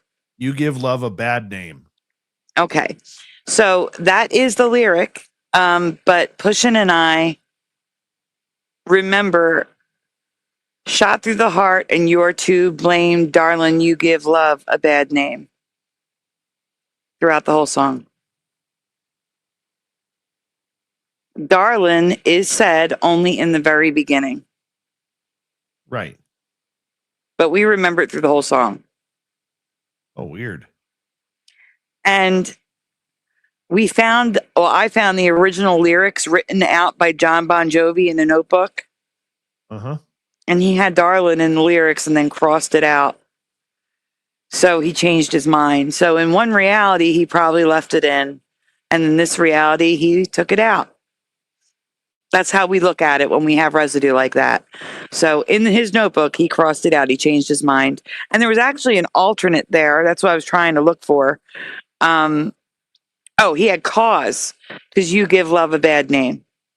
So he had darling, crossed that out, wrote in cause, crossed that out. And some people remember because you give love a bad name.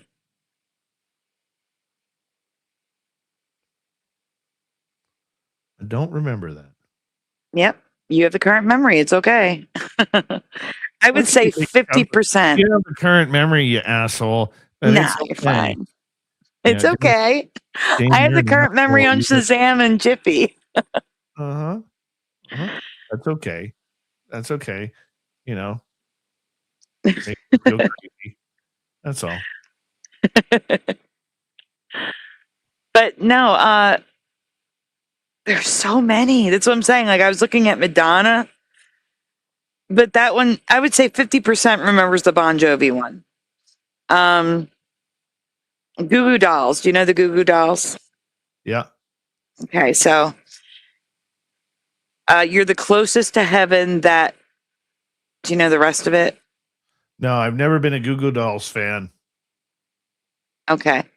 Well, the options are you're the closest to heaven that I'll ever be, or you're the closest to heaven that I've ever been.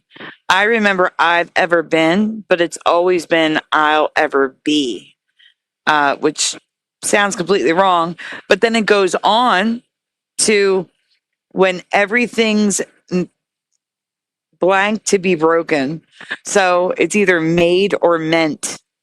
And I remember meant. And I remember now, oh, I'm sorry. You do remember it? that one song. Yes. So you remember meant? I remember meant. Mm-hmm.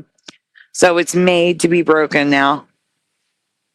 And then I get residue of people singing it with the word meant. Another big one. How could I forget this? It's one of my. It bothers me so much. Save it. Save it. We're coming in.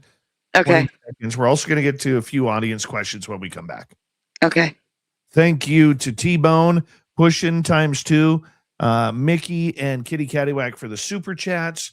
We really appreciate your love and support. Don't forget to give us a thumbs up. You'll love this episode. We are here 5 nights a week. 5 nights. Here we go.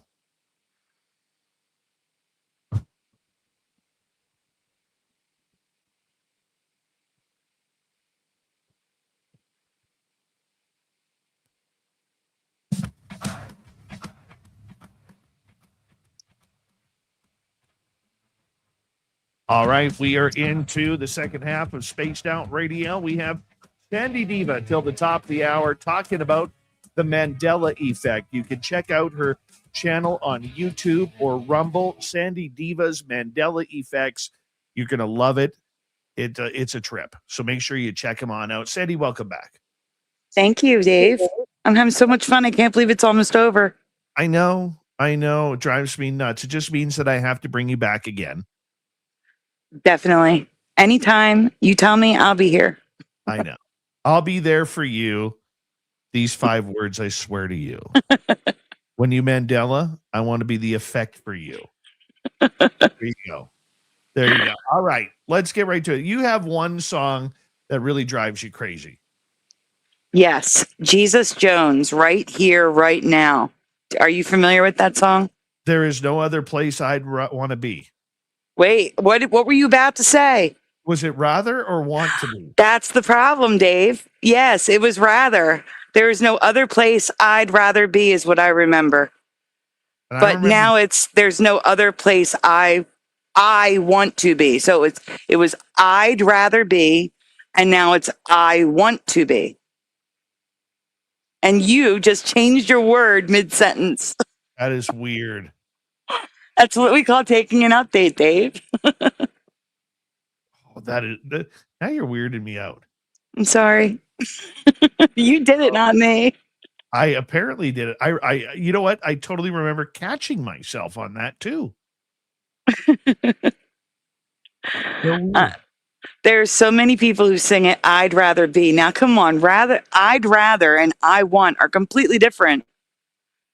There's no way you'd mishear that lyric. You know what I'm saying? But that's why it's huge for me.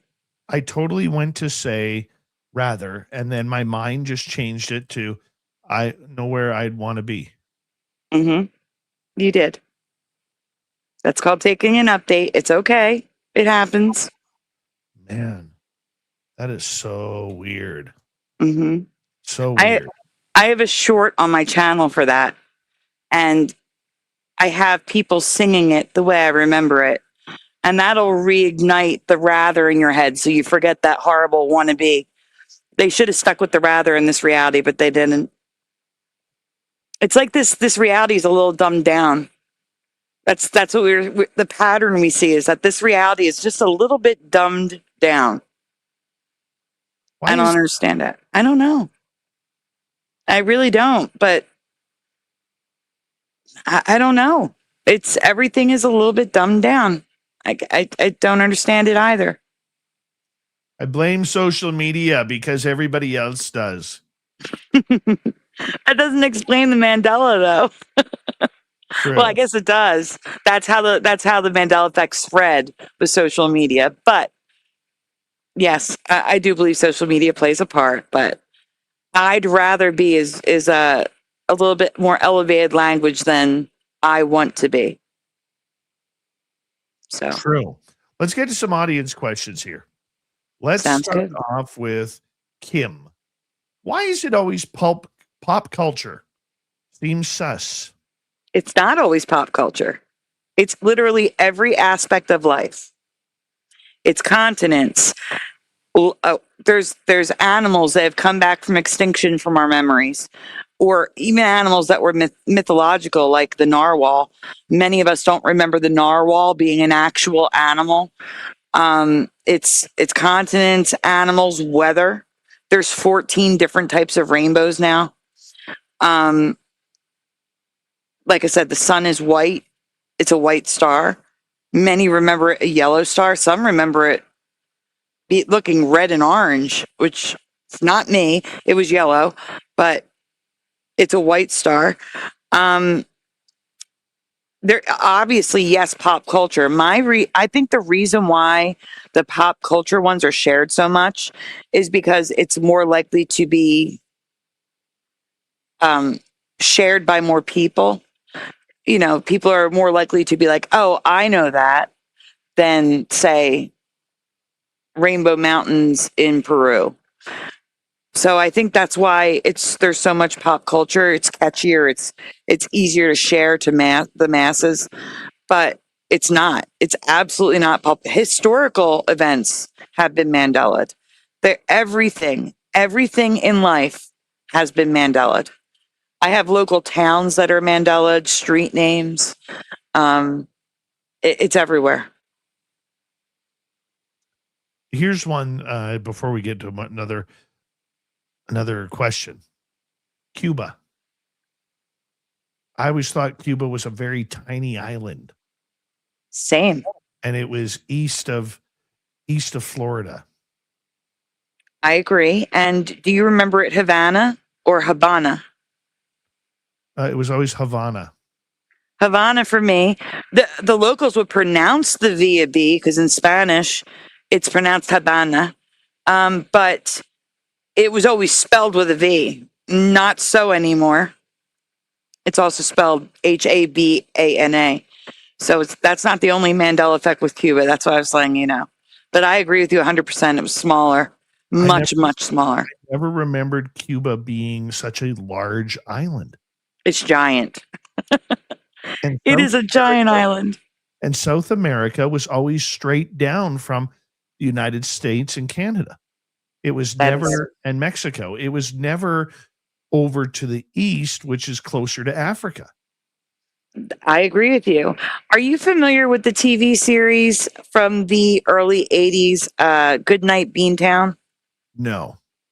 We weren't either. I did cover it. There's also, we cover TV series as Mandela Effects that we've never heard of that some people absolutely have heard of. So I'm not saying it's definitely a Mandela. It could just be a show I missed. However, on their wall, it's a news agency. They have the world map. And South America is so far to the east that it starts counterclockwise twisting upwards. And the most eastern point tip of South America is equivalent to Texas. Can you picture that, Dave? I can see that. It's crazy looking. It's like flipping up around Cuba. It's kind of crazy. Everything else looks right. Well, looks like the current reality, except for South America. It's all twisted up and equal to Texas. South America for me, again, was straight below, like you remember. And it's not just that it was below, it's that the Panama Canal, that little strip was connected to the middle, and now it's connected all the way to the west at the top. And you remember Australia is the land down under, Dave? Yes. Okay. So in this reality, Australia is not they still call it the land down under. However, Tasmania is an island, which for many it was not. It was attached to the mainland. But as an island, it sits much lower. And New Zealand sits even lower than that. So New Zealand should have technically been called the land down under. But New Zealand is twice as far away from Antarctica, according to the world map, because I know we have flat earthers listening. Just go by what they say. I need you to just follow me here. Just go by what you see on a world map, what you were taught in school. Okay? So New Zealand is double the distance to Antarctica compared to South America. South America is the land down under, Dave, in this reality. One of my co-hosts found that, Jose. It's only about 300 miles, I think, or maybe less than that. Might be like 180. Don't quote me on the distance. All you need to know is that the tip of South America is closer to Antarctica than any other continent. So calling Australia down under makes no sense.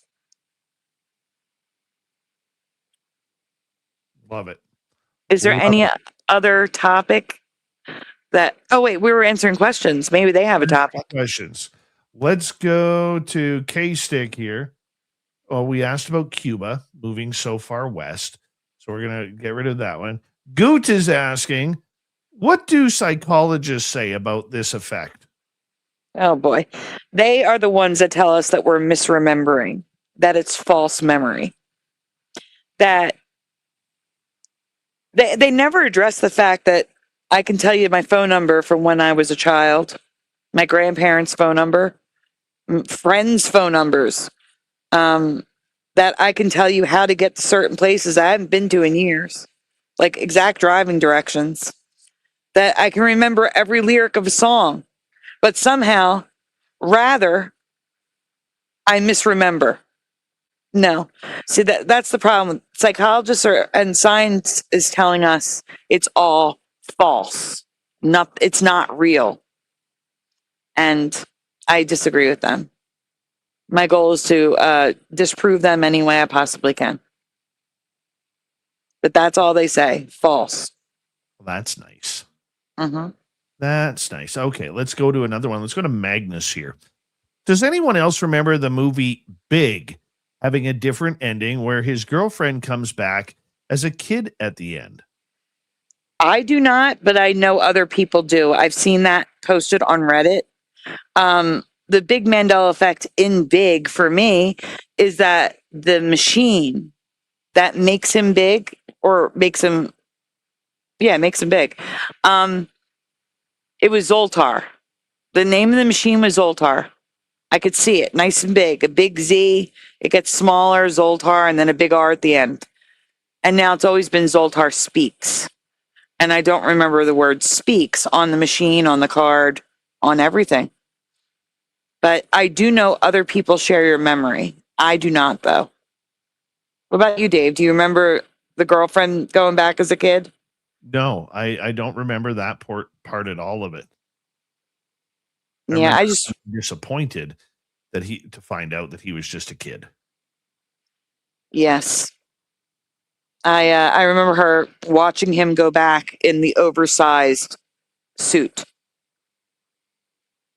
So he was now a kid in the suit that he was wearing when he was big, and the big shoes, and he goes back home. But you are not alone. Other people remember that. So I do believe it could be a Mandela. I just haven't researched it to know if there's residue out there or not. Let's move on to a different question. Let's go to Acuff here. Why doesn't the Mandela effect ever change things that are important or even remotely relevant? Well, I would think it's not that they're not important. I would say anything that is Mandela affected is important. Because again, our reality should not be able to change. It should remain static. That being said, I would say the color of our sun is important because that has to do with the level of heat that comes from the sun. Many people report the sun being too bright and burning easier than when we were kids. And that's why it's hotter than when we were kids. I would say entire mountain ranges that are rainbow is important. Recently, I found a fish on Google Maps. Actually, it looks like a giant version of a pocket shark. It would rewrite all of history if they would if someone who matters would go research it. It's 1,800 feet long, and science currently says nothing larger than the blue whale can exist on Earth because of gravity and all whatever they say. They're wrong. This fish is there. It exists. It's in Greenland. You can see it. I have shared pictures. Everything you can. There's no. It's definitely a fish, people. It's got a shark's tail. It's got fins. It was probably preserved because it was in a what oh gosh, what's it called? My brain is leaving me. Not an iceberg, but there was an ice sheet on top of it, and when it receded, it's in mud. It's been preserved. It's definitely there. I have pictures of it. I got shorts on my YouTube channel. You can go see it for yourself. If someone who matters, who can go up there and research and find it, it would literally rewrite all of history on Earth. I would say that's important. I would also say that different weather patterns that never existed, that's important. So yeah, maybe the pop culture ones aren't important, but historical and Earth-related Mandela effects, I believe, are very important. They're very big Mandelas. It's just that most people haven't heard them because they're basically coming from my channel, most of them, and most people haven't heard of my channel. The big channels are where people are hearing about Mandela effects, and they just talk about like the top 20. I've rarely heard anything other than the main ones be talked about by a channel with more than 100,000 subscribers.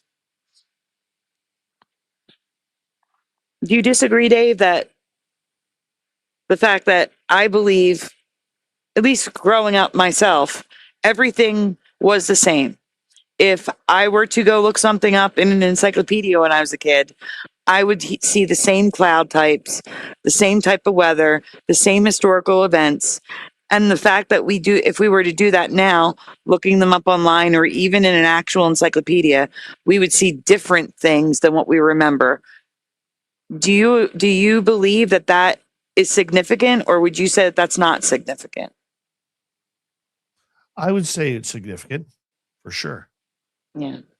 So for me, it's always significant because this stuff should not be able to change. You would think that it wouldn't. Let's go to another question here. Mm-hmm. Let's go to necessary here. Do you think that the wow signal of 1977 may have been a ripple in space-time continuum causing the Mandela effect? It's possible. I mean, there's an echo. There's at least 10 theories on what could be causing the Mandela effect. We could definitely add that one on. It's definitely possible. Here's the problem with the theories of the Mandela effect for me. I don't think we'll ever know what caused the Mandela effect. Because unless we have someone who says, it was me, and, the space-time continuum can't do that, God can't do that, timelines can't do that. So unless someone comes out and says it was me, there's no way to definitively know what caused it to happen. All we can do is theorize. But yeah, I mean, why not? If something shifted to cause the wow signal, and that shift was shifting, we believe, could be one of the theories that causes Mandela effects, then absolutely. Let's move on. Let's go to Jaquetta. Do you think that some of the Mandela effects happened when we went to the age of Aquarius? Hi, the Jaquetta. Here's the thing. When was the age of Aquarius? I've heard of it. I just don't know when. I don't know the when. Do you, Dave? I do not. I do not. We can Google it really quickly. All right. I can do that. When was the dawning of the age of Aquarius? Right? Yes. It's probably around the time of the song, I would guess. Let's see. Age of Aquarius arrived in the 20th century. So we are in it now. We're in it now? Yeah. When did it start, though? Why is there an echo? This is weird. I don't know. Hmm. I don't know. I would say, what decade was the age of what did the age of Aquarius start? I'm Well, Googling that. astrological ages last about 2,160 years. Oh, wow. And there is big debate of what the start date of that was. Then I would have to say yes. Yes. The answer is yes. The answer is 4. The answer is 4. All right, moving on. Let's go to Paramarv. When you say that you switch timelines, are you displacing another Sandy Diva from that other timeline? Or was that not another Sandy Diva there yet? I don't know. I would assume displace. Geez, why is there that goes bad, getting bad. I would say it's more likely that we're displacing. But I'm not sure. I don't know. I actually believe it's possible we're merging with that version of ourselves. That we have one soul. It's not like our soul is fractured. That's what I believe. Kind of like we're NPCs in those other timelines until we merge into that one. But those memories merge in with ours. And that's why we can have dual memories. But usually we retain our memories because we are the soul. At least that's what I believe. Some people don't believe in that, and that's fine. But that's what I believe. It's kind of like, I think it's that we're kind of like, non-playing characters moving through life, NPCs. And when we merge into that timeline, our soul takes over. At least that's what I hope to think. I don't want to be erasing versions of myself. We have about 2.5 minutes left. Let's get to one more question here. Okay. And this will be from Mandela Effect Sagarm. What is your theory on how the sun changed colors? Okay. He's trying to force me to talk about the rest of my theory. I didn't want to sound too crazy, Jose. So yeah, I told you how, according to science, and I'm doing that with air quotes, there's a chunk of the Sagittarius arm that's gone. Like 100,000 light years of it's gone. Not a single thing left. And it looks like it was sliced out. And I believe God saved us and moved us to an earlier version of Earth. And the reason why I say earlier version is because the earlier version of Earth, if we move to a back in time, not that we're living in prehistoric ages, but a newer version of Earth, younger, because in the future, with tectonic plate movement, South America will be further south, and will be under us more. It's going to move towards us, and Australia will be further south. And maybe the waters recede and there's land at the North Pole, because a lot of people remember there being land at the North Pole that was covered in ice, not just water covered in ice. And that would also explain the sun, because in the future, and it's already kind of happening there. Sometimes I'll research it and I'll see that we have a yellow dwarf star, and then other times it goes back to a white star. In the future, our sun will be a yellow dwarf star. It will be a yellow sun again. So that's why I believe it's possible that we're on an earlier version of Earth and we were moved here because in the future, catastrophe happens in the Sagittarius arm. And also in the Mandela Effect community, many people remember us being in that Sagittarius arm, but we've always been on the Orion spur in this reality, which is like going from 5 o'clock on a clock to 3 o'clock.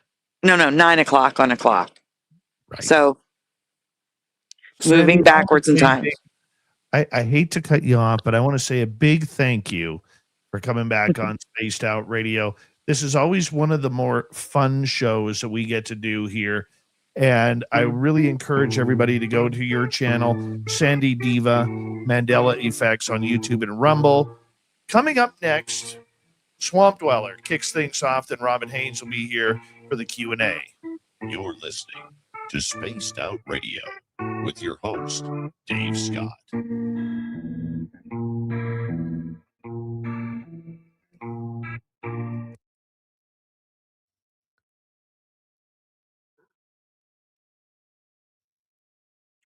Sandy, thank you so much. You are amazing. No, you are amazing. Thank you for having me again. I had so much fun. I hate that it's over already. I know, my dear. I know. But Thank you're going you. to come on our show, right? Yeah, In the future? Anytime. All right. I'm going to hold you to it. Good. Please do. Thanks, Dave. Good night. Good night. Bye. Stop now! You're under arrest!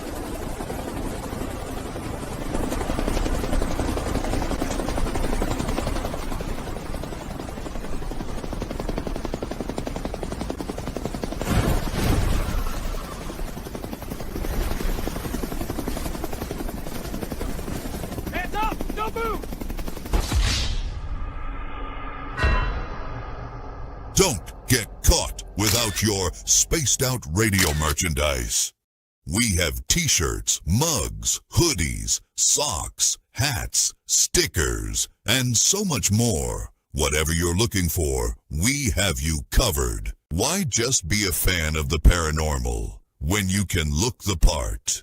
We don't have ugly merch, folks. Check out the Spaced Out Radio store. Find the link in the description below.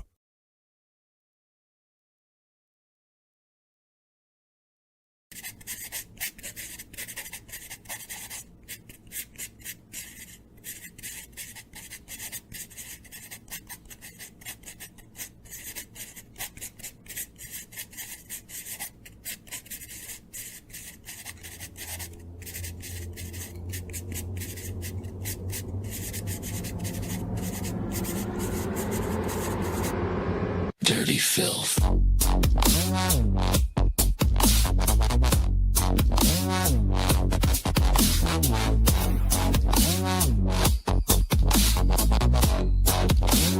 Dirty filth.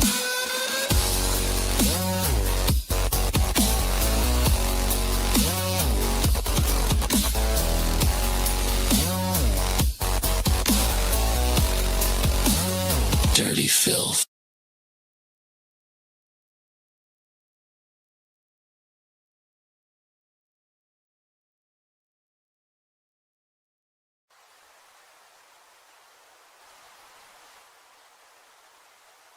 Object is heading north 045 degrees.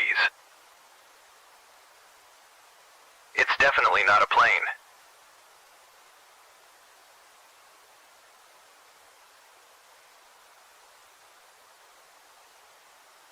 It seems to be tethered to something.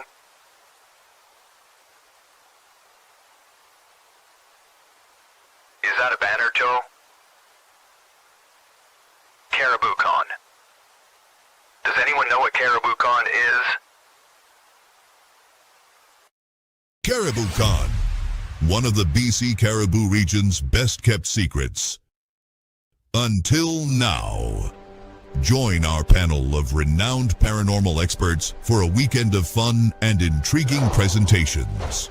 Go to cariboucon.com to book or inquire now.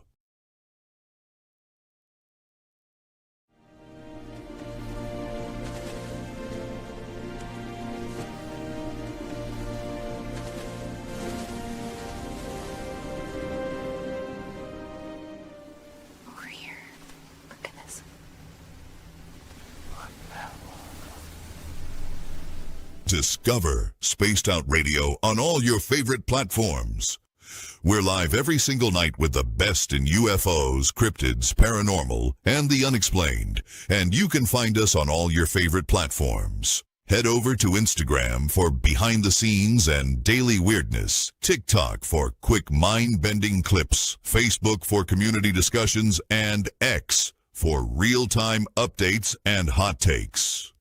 Wherever you scroll, Spaced Out Radio is there. So go search Spaced Out Radio on every platform, hit follow, and turn on notifications so you never miss a single episode. The Weird is waiting. See you there.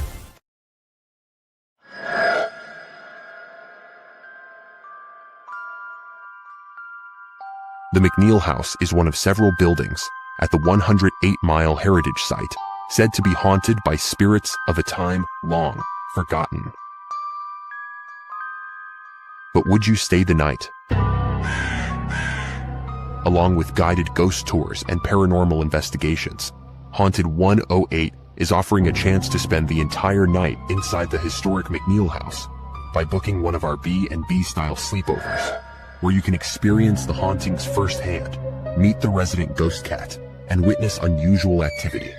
If you dare to turn history into a night you'll never forget, book your spot now at haunted108.com. Spots are limited. Will you be brave enough?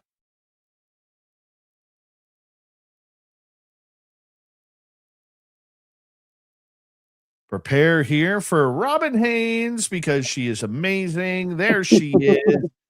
Hi, Robin. Hi. We got 30 seconds left.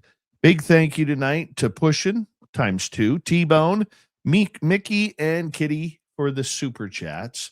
We greatly appreciate your love and support of SOR. So thank you very, very much.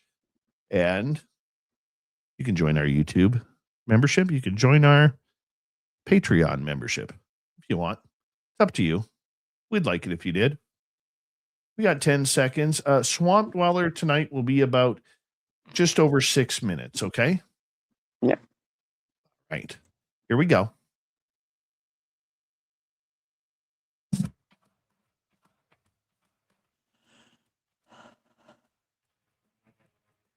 Here comes the third and final hour of Spaced Out Radio tonight. My name is Dave Scott. Thank you very much for tuning us on in as we prepare for Swamp Dweller. And Robin Haynes is in for the Q&A, so we'll get to that momentarily. But first, we want to say hello to all of you listening in on our terrestrial affiliates around North America, digitally on every major podcast network. Our website, spacedoutradio.com. We have a plethora of features for you. Rock out to Bumblefoot, read the Newswire, check out our swag as well. Follow us on X at Spaced Out Radio, Instagram at Spaced Out Radio Show, and on Patreon in the Space Travelers Club. The Desert Clam has set the password for tonight in the SOR Space Travelers Club. It is Olivaster. Olivaster is your password. Use it wisely, Space Travelers, as the Clam sets the password each and every night right here on Spaced Out Radio. Let's head to the swamp. Hello and welcome to Spaced Out Radio's Swamp. I'm Swamp Dweller, and tonight I'm going to take you on a mystic journey of the unknown, sharing tales of monsters, legends, and nightmares. Welcome to the Spaced Out Radio Swamp.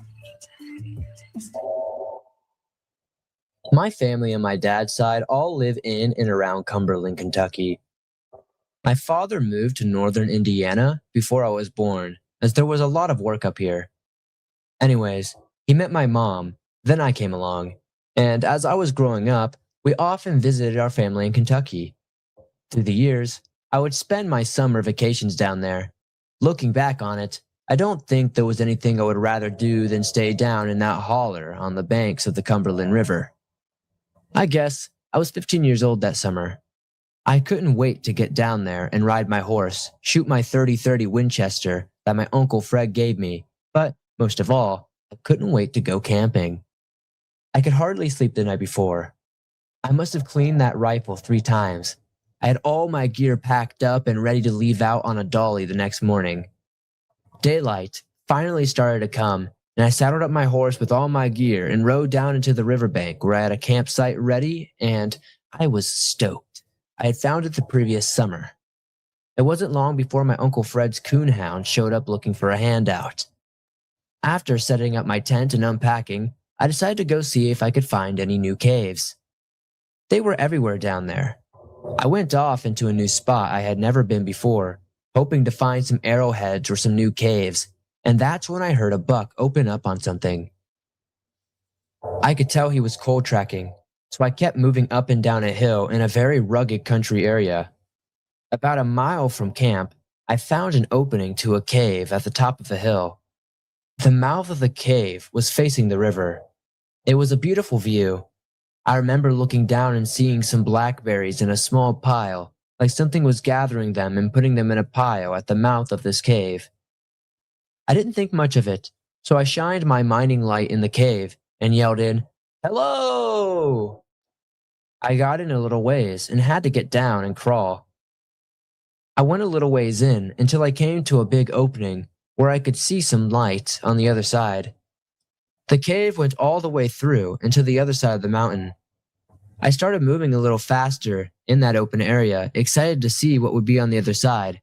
But I tripped in what first I thought was a hole. I got back up and dusted off my pants and looked at what I tripped on. I figured it was probably a black bear because I saw hair everywhere. It looked like some sort of bedding. But it stunk. It stunk awfully. At that moment, I got spooked. Something came over me and sent me into some sort of panic that I have never had before. I knew I had to get out of there fast. Even though I had that Winchester, something wasn't right about this place, and it didn't take me long to get my tail out of there and make my way back to camp. About halfway back, old Buck came running up behind me and scared the daylights out of me. I said a few choice words and patted him on the head and started walking again. Something was bothering Buck, though. His hair was standing up on his back, and he was growling. Looking back at where I had just came from, we made it back to camp and did a little fishing before I nodded off under a willow tree. When I woke up, it was black. I couldn't see my hand in front of my face. My light was back at my tent about 50 yards from where I was at. My rifle was leaned up against that willow tree with me. I fumbled around and found the gun and started trying to find my way to the tent. I could hear something moving around me, so I yelled for Buck. Buck was nowhere to be found. After busting my knee on a downed tree and getting cut up by a briar patch, I finally made it to the tent and found my light to start a fire. I could still hear something that stayed out of sight, but never stopped moving. Whatever it was, it had me and the horse thoroughly spooked. I tried to calm her down, but she wasn't having any of it, and this added to my fear, so by this time, I was scared to death. About that time, Buck came out of the woods, but he still wasn't acting right either. A million things must have been running through my mind that night as I sat by the fire listening for any kind of movement. The moon was overhead shining a little light along the riverbank, and I was just starting to calm down a little when all of a sudden, Buck let out a bark. I had never heard from him before. He cut out after something, and just as I looked up, I saw the shadow of something big break and run, with Buck dead on his keister. What I saw for just a brief second was up on two legs and moving like nothing I had ever seen in my life. It had to be massive by the sound of the limbs it was breaking, trying to get away from Buck. I yelled out for Buck, but it was too late. It was no use. I could hear him barking every breath like he was tired. When he got on the other side of the hill, it sounded like he was in a fight. I was too scared to go look. Then he let out a yelp, and that's when I heard it. We don't have the words in our vocabulary to explain the gut-wrenching horror that this thing let out. Nothing I'd ever heard before. It was deep like a lion. It sent chills down my back, and I began to cry because I knew it was getting my dog, and it was probably going to eat him. For whatever reason, I racked off 2 rounds out of the 30-30, and it echoed to the river for what seemed like 10 minutes. Just a few seconds later, Buck came running, and I almost shot him out of fear. He was limping, but he was still alive. I started hugging and kissing him, but he was mad. All his hair was standing up, tail straight out, and a steady growl. This is when I noticed my horse had gotten lost. But I wasn't about to go looking for her out in the dark. I just turned back to the fire, and I heard that thing way off in the distance let out another big bellow. I'm 51 years old now, and I would never forget that sound. And that was the last night I camped on the Cumberland River. Thank you, Swampy, for another creepy story. If you want more just like that, head on over to YouTube, type in Swamp Dweller, hit subscribe, ring that bell. Thousands of stories for you to listen to each and every night. It's time for Robin.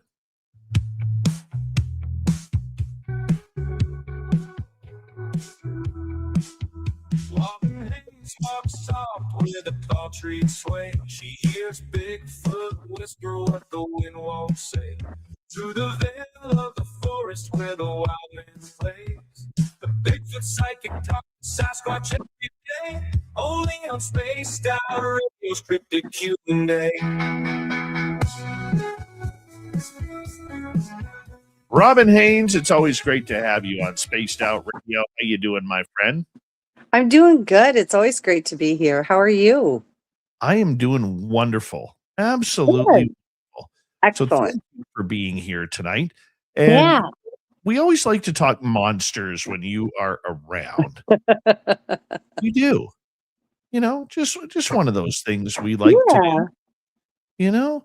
And I'm just curious, you know, for those who want to be monster hunters, is this something we should actually look at doing? You know, that's a really good question. You have to understand, it's not that I think people should be educated about them. Absolutely. Okay. They are truly, by their own words, as well as the DNA, they are a human hybrid. That's what they are. The human is on the mother side. And I think it's important that we're educated about them. And it's great to get out into nature. And if you come across them, it's great to have that interaction. Or if you're someone like myself that wherever I live, they seem to show up around, you know, so I'm around them all the time. But these are not zoo animals. They're not any more of an animal than we are. So it's great to have research places where you go and you meet up with them like you do, Dave. You've got a great situation going out there. And you're handling the whole thing phenomenally. I mean, you're doing great out there. So it's all right to go out to an area for interaction with them in the correct way, but no boundaries. Okay, you don't want them bursting into your home. They don't want you bursting into theirs. So like if you find an area that is completely covered in structures or an area that you think they might live, you're going to want to be on the outside of that area. Let them come to you. Don't be intrusive. So it's kind of a double-sided question. I think it's important that we know about them because we share a planet with them. We share genetics with them. They may be a different kind of human, but they're still part human. And they can speak any of our languages. Our words mean different. Not all of them, but a lot of them. So I think it's important that we're aware of them and that we learn about them and we learn how to live copacetically around them. But we also have to, just like we want them to have boundaries with us, we need to have boundaries with them. There's protocols, there's ways to deal with them, you know, and for people that are lucky enough to be allowed on Native American land or First Nation territories, when you go there, there's protocols. You know, there's things that you do, there's things that you don't. It is no different with them. So there's an education. If you're going to be out there, this is not something that you just go out for fun and play. You know, if you're going to go out there, know what you're going out there and interacting with. Know at least the basics. Like, I think it's a great thing. People love to do it, but it's not something you go out there and just wrestle around and play because you can get hurt. You know, you do the wrong thing. It's just like if you're sitting in your living room and somebody kicks open your door and comes running in your living room, you're going to protect your family. It goes the same thing for them. So I think it can be a really great thing. And I think everybody needs to be educated on the fact that these things are real. Same thing with the dog men, the cat people, the goat men, all the other cryptids that don't have an actual name, the Makayas. But you have to go into it, be realistic, and be respectful. You know, you want a good relationship. You want a positive experience, not a negative one. The negative one is where the term the monsters come in. I mean, they're not a monster, but that's where the term is used. And that's where nightmares come from. So you want to have some basic understanding before you go out there. And definitely being out in nature is the best. Like, it's absolutely the best. It feeds your soul.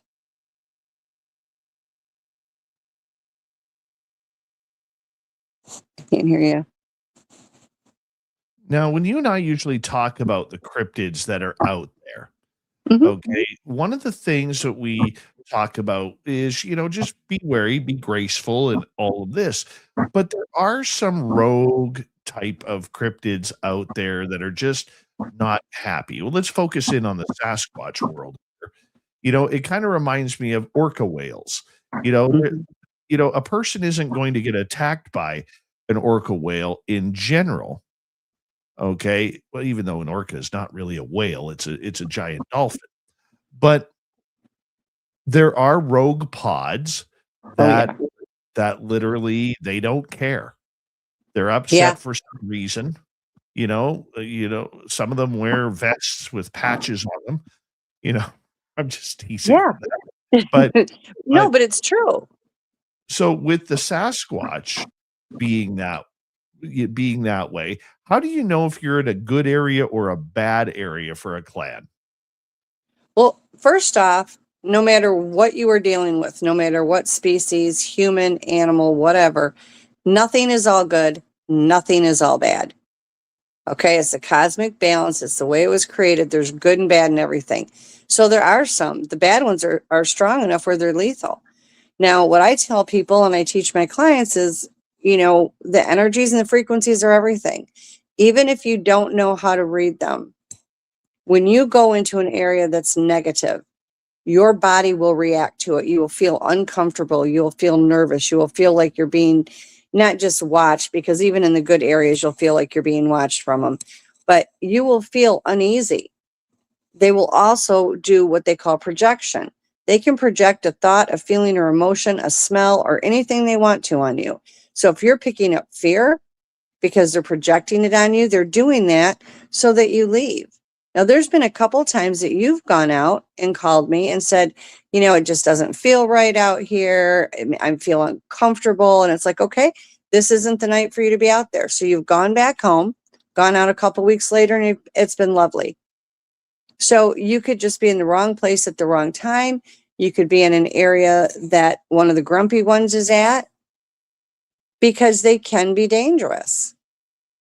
You have to understand these are a high frequency, multidimensional being. Well, yes, they are part human. They also have a lot of other things in there as well. And the higher the frequency, the more emotional, which means you get angry easier, you love deeper, you hate deeper, you get sad harder. I mean, all those emotions are enhanced. So these are things that you have to be aware of. Now, they generally do give different subtle signs, trying to get people, out of their area. And honestly, I want to say probably 60 to 70% of the people ignore them and push through it and go in there anyway when they shouldn't. But again, there are ones that are not going to give you warning. Like, I'm from Michigan. Okay. And I didn't live in the southern part. I lived more mid to northern part. But Detroit, Michigan, there are parts of Detroit that I don't care who you are not safe to walk around in. And then there's other parts of Detroit that are lovely. And it's like that. And it's not just Detroit, it's any place you're at. Even the town that I live, most of the places you can walk around freely and it's lovely and it's not a problem. There are certain areas you don't do that. And it's the same way with them. You never know.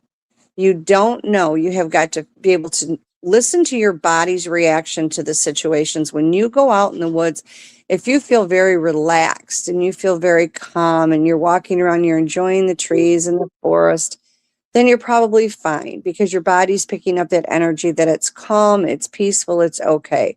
But then every now and then, even in that nice, peace, calm area, you'll pick up something that gives you a chill.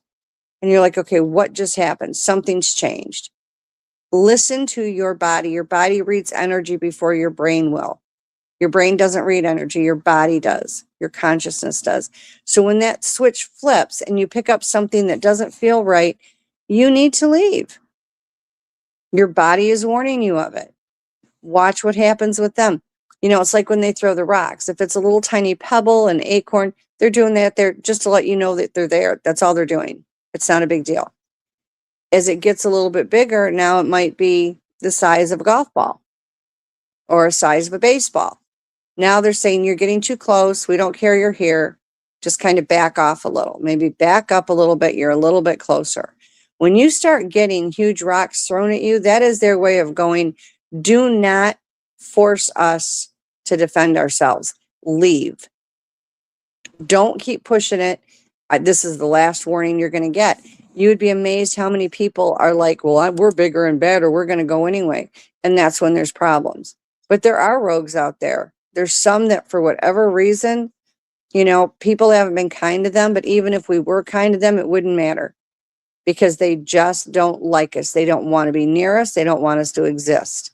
And they are deadly. Just like we have murderers and pedophiles and rapists and all of those wonderful things that we have out there in the world that are so unsafe, they are no different. They are a type of human. So you've got to read the situation. The best way to read the situation is go by how your body reacts. Your body's going to read the energy before you even know how. Robin Haynes is with us tonight on Spaced Out Radio. We got about 3.5 minutes left before we have to go to break here at the bottom of the hour. Robin, how do we know when we're in that situation, though? What you mentioned throwing big rocks. Do they surround you, or do they go into like the sentry positions where 3 of them will try to angle you out? How do they do it? Well, it depends on how many are there. If there's one there, generally the rest of them, because they're linked through the collective consciousness, they're not far. If it's one, you're just going to get that one rock thrown at you. I've been in situations where literally got surrounded on 3 sides and got ushered out. They followed me the entire time. Did they ever hurt me? No. They did nothing to hurt me. They never zapped. They never did anything violent. But they were all the way around me on 3 sides, and I basically got escorted out of the woods. And they will do that. Listen to the signs. If you go out there and you see these giant X's all over the place, they're telling you not to be there. They're giving you that warning. We don't want you here. Listen to it. Okay, I went to one place, there was an X there because they had kids on the other side of that X, and the person I was with was like, no big deal. This is funny. I'm going to go on the other side of this X. It's not funny. You are literally asking to get hurt. That person was lucky they didn't get hurt. Nothing was done. But a friend of mine was with me, and we got that person out of there and said, listen, enough is enough. Let's go. Look for the signs. When you see structures, those structures are great to look at. I admit it. I love structures. Put your hand underneath of them. You can find an energy flux in them. Some of them are used as little portals. Don't rearrange them. Okay? You don't need to have your hands all over them. You don't need to bend them or move them or add to them because you want to see what the Sasquatch is going to do. Right. And that makes sense. Yeah, you don't want people in your house rearranging your house, messing with the things that you've done, or changing artwork your kids did. That's their private thing. They use that not only as decorative, they use it energy-wise, they use it for communication. Don't mess with it. Enjoy looking at them. Like I said, I'm a stick structure girl. I could look at stick structures all day long, and I have. But no, again, what is the protocol to be around them? Enjoy them, don't touch them. You don't want to mess with your stuff, don't mess with theirs. But the bad ones are dangerous, and you've got to be careful. If you pick up a feeling that just feels uneasy or unwanted, they'll project that, what they call the wall of fear. Dogmen will do it as well. And it makes you feel so terrified, you feel like you can't breathe. That is their way of getting you out of an area without a physical confrontation. Listen to it. Okay, signs are there. You just got to pay attention to them. Well, we'll learn more about those signs and what it's like to look for signs in a Sasquatch area. So we'll find all of that out momentarily. Robin Haynes joins us each and every week here on Spaced Out Radio for the Q&A, where we talk all things cryptid, all things weird, strange about these monsters that are living among us. You don't have to believe. Maybe it's because you're terrified. Maybe it's because you've never been in the forest before. Maybe it's because you live in the concrete jungles of the city, wherever you are. But if you go into nature, you never know what you're going to see. This is Spaced Out Radio. Your host, Dave Scott.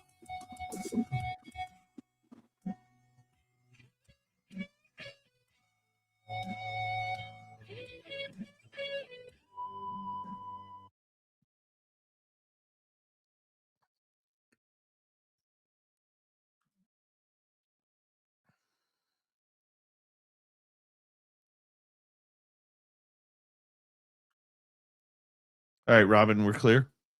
Yeah. I'm just getting some questions lined up for you Great. from the audience. Wonderful. Yeah, I mean, they're not all good. You're never going to find, I've never, ever, I'm always careful to say when I'm on air anywhere or when I'm speaking anywhere, if, there's two camps, the ones that think that all awful, which isn't true, and then the ones that think they're all rainbows and unicorns, and that's not true either. They're like everything else, It's like with cats, most cats are fine. They ignore you, but they're friendly. And I babysat one for a friend of mine. This thing was psychotic. It tore apart my walls. You couldn't get near it. You couldn't touch it. It was deadly. You walked in the room and it would attack you. There's good and bad in absolutely everything because there's personalities involved, and there's a massive cultural difference. So a lot of times they don't understand us, and we don't understand them either. We read everything wrong with them, except, unless you're somebody that's been out with them enough and you've learned from them.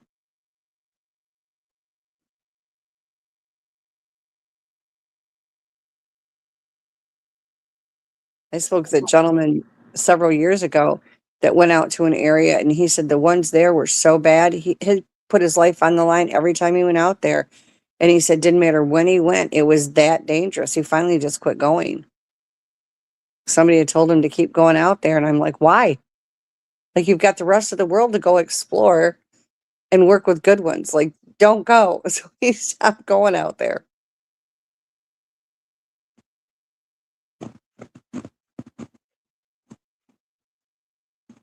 Give me 2 seconds here, Robin.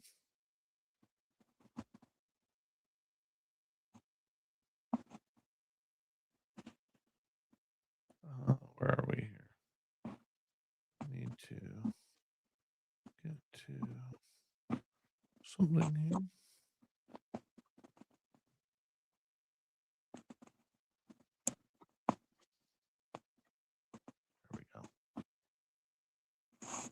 There we go. Sorry about that.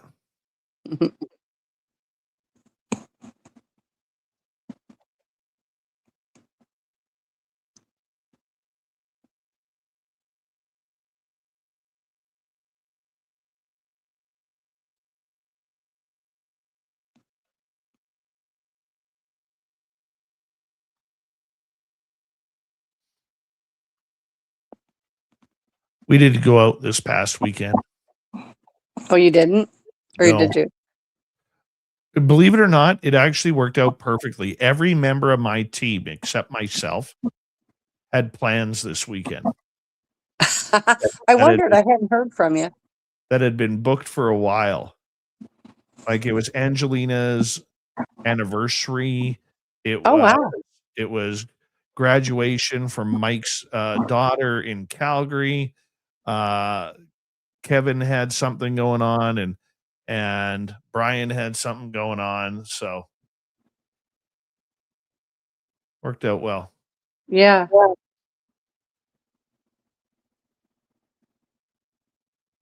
I got to stay home and do nothing. Oh, you needed that. You needed the downtime. Oh, now I'm go. curious because I'll have my trail cameras out there for 2 weeks now. Oh, wow. Yeah. They used to bury sticks on top of my trail cams. I'd go to look at them and they'd be I'd have to go and unpile the sticks to get to them. We got some beautiful pictures or video of animals last time. Oh, so that would be great. We got a lynx. We got a cinnamon colored black bear. Oh, wow.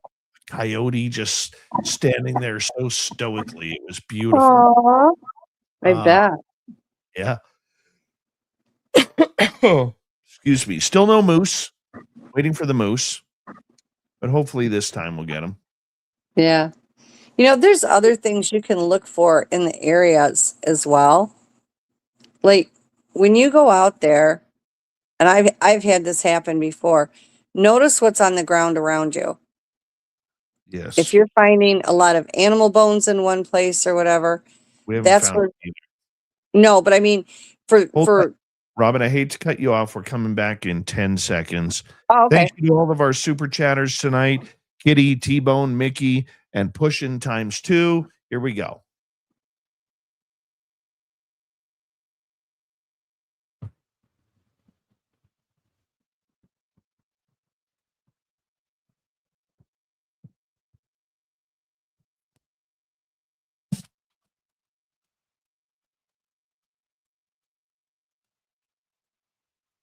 Here we go with the final half hour of Spaced Out Radio. My name is Dave Scott.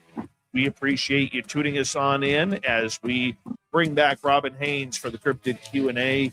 Robin, thank you so much for being here. We were talking about more aggressive style Sasquatch. Mhm. I look at Flight 21. We've been chased out of there twice. Yeah. Twice. Same clan, but they keep accepting us back. Why is that? It could be a number of reasons. It could be the ones that happened to be there that day that you were there. Maybe it was a different member of the clan. That not all members of the clan agree on whether or not they like us. So it could have been one of them.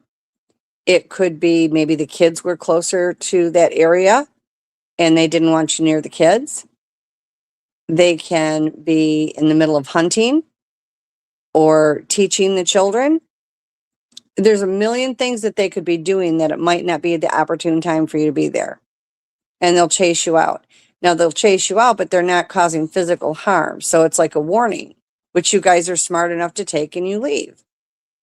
You know, when you go out, and I'm not talking so much about where you're at, but just for anybody going out, okay? Be very aware of your surroundings. If you are walking and you're in an area and all of a sudden you see all these animal bones, like a lot of them, okay? You're in a killing field for something. Something has been eating there. I mean, and I've talked about this on here before, place in Texas that I went, and this guy was so happy to show me this. He wanted me to help him set up a habituation site. And I go back there and there's like bones everywhere. And I'm like, this is the killing field. Like this, you just took us all to their dining room table. You might have been okay where you were at before, but now you're sitting down at their table and you're going to end up being dinner.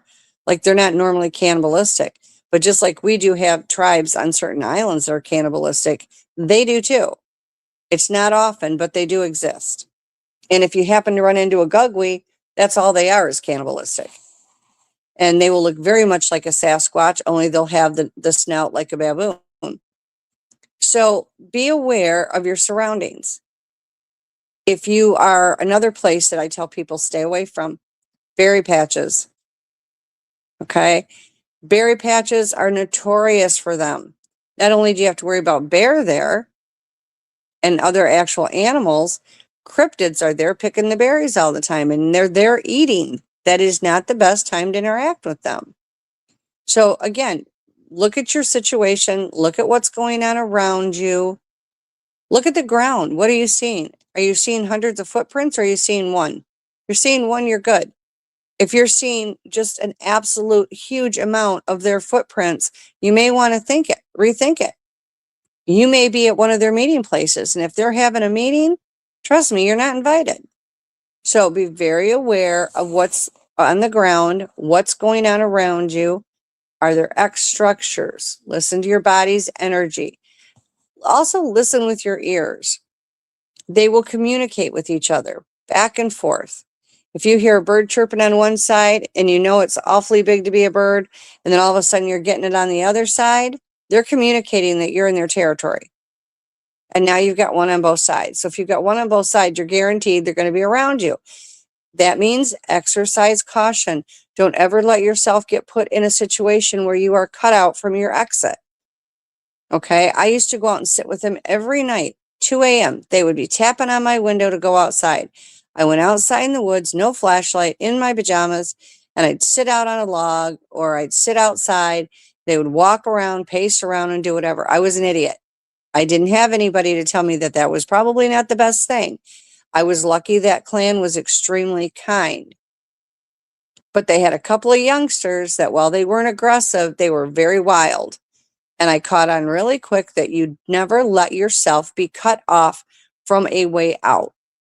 So instead of going in and sitting on a log in the middle of the woods while they were there, walking around and chattering and talking and stuff, I would go and I'd sit outside my house, but I made sure there was no way to cut off between me and the house.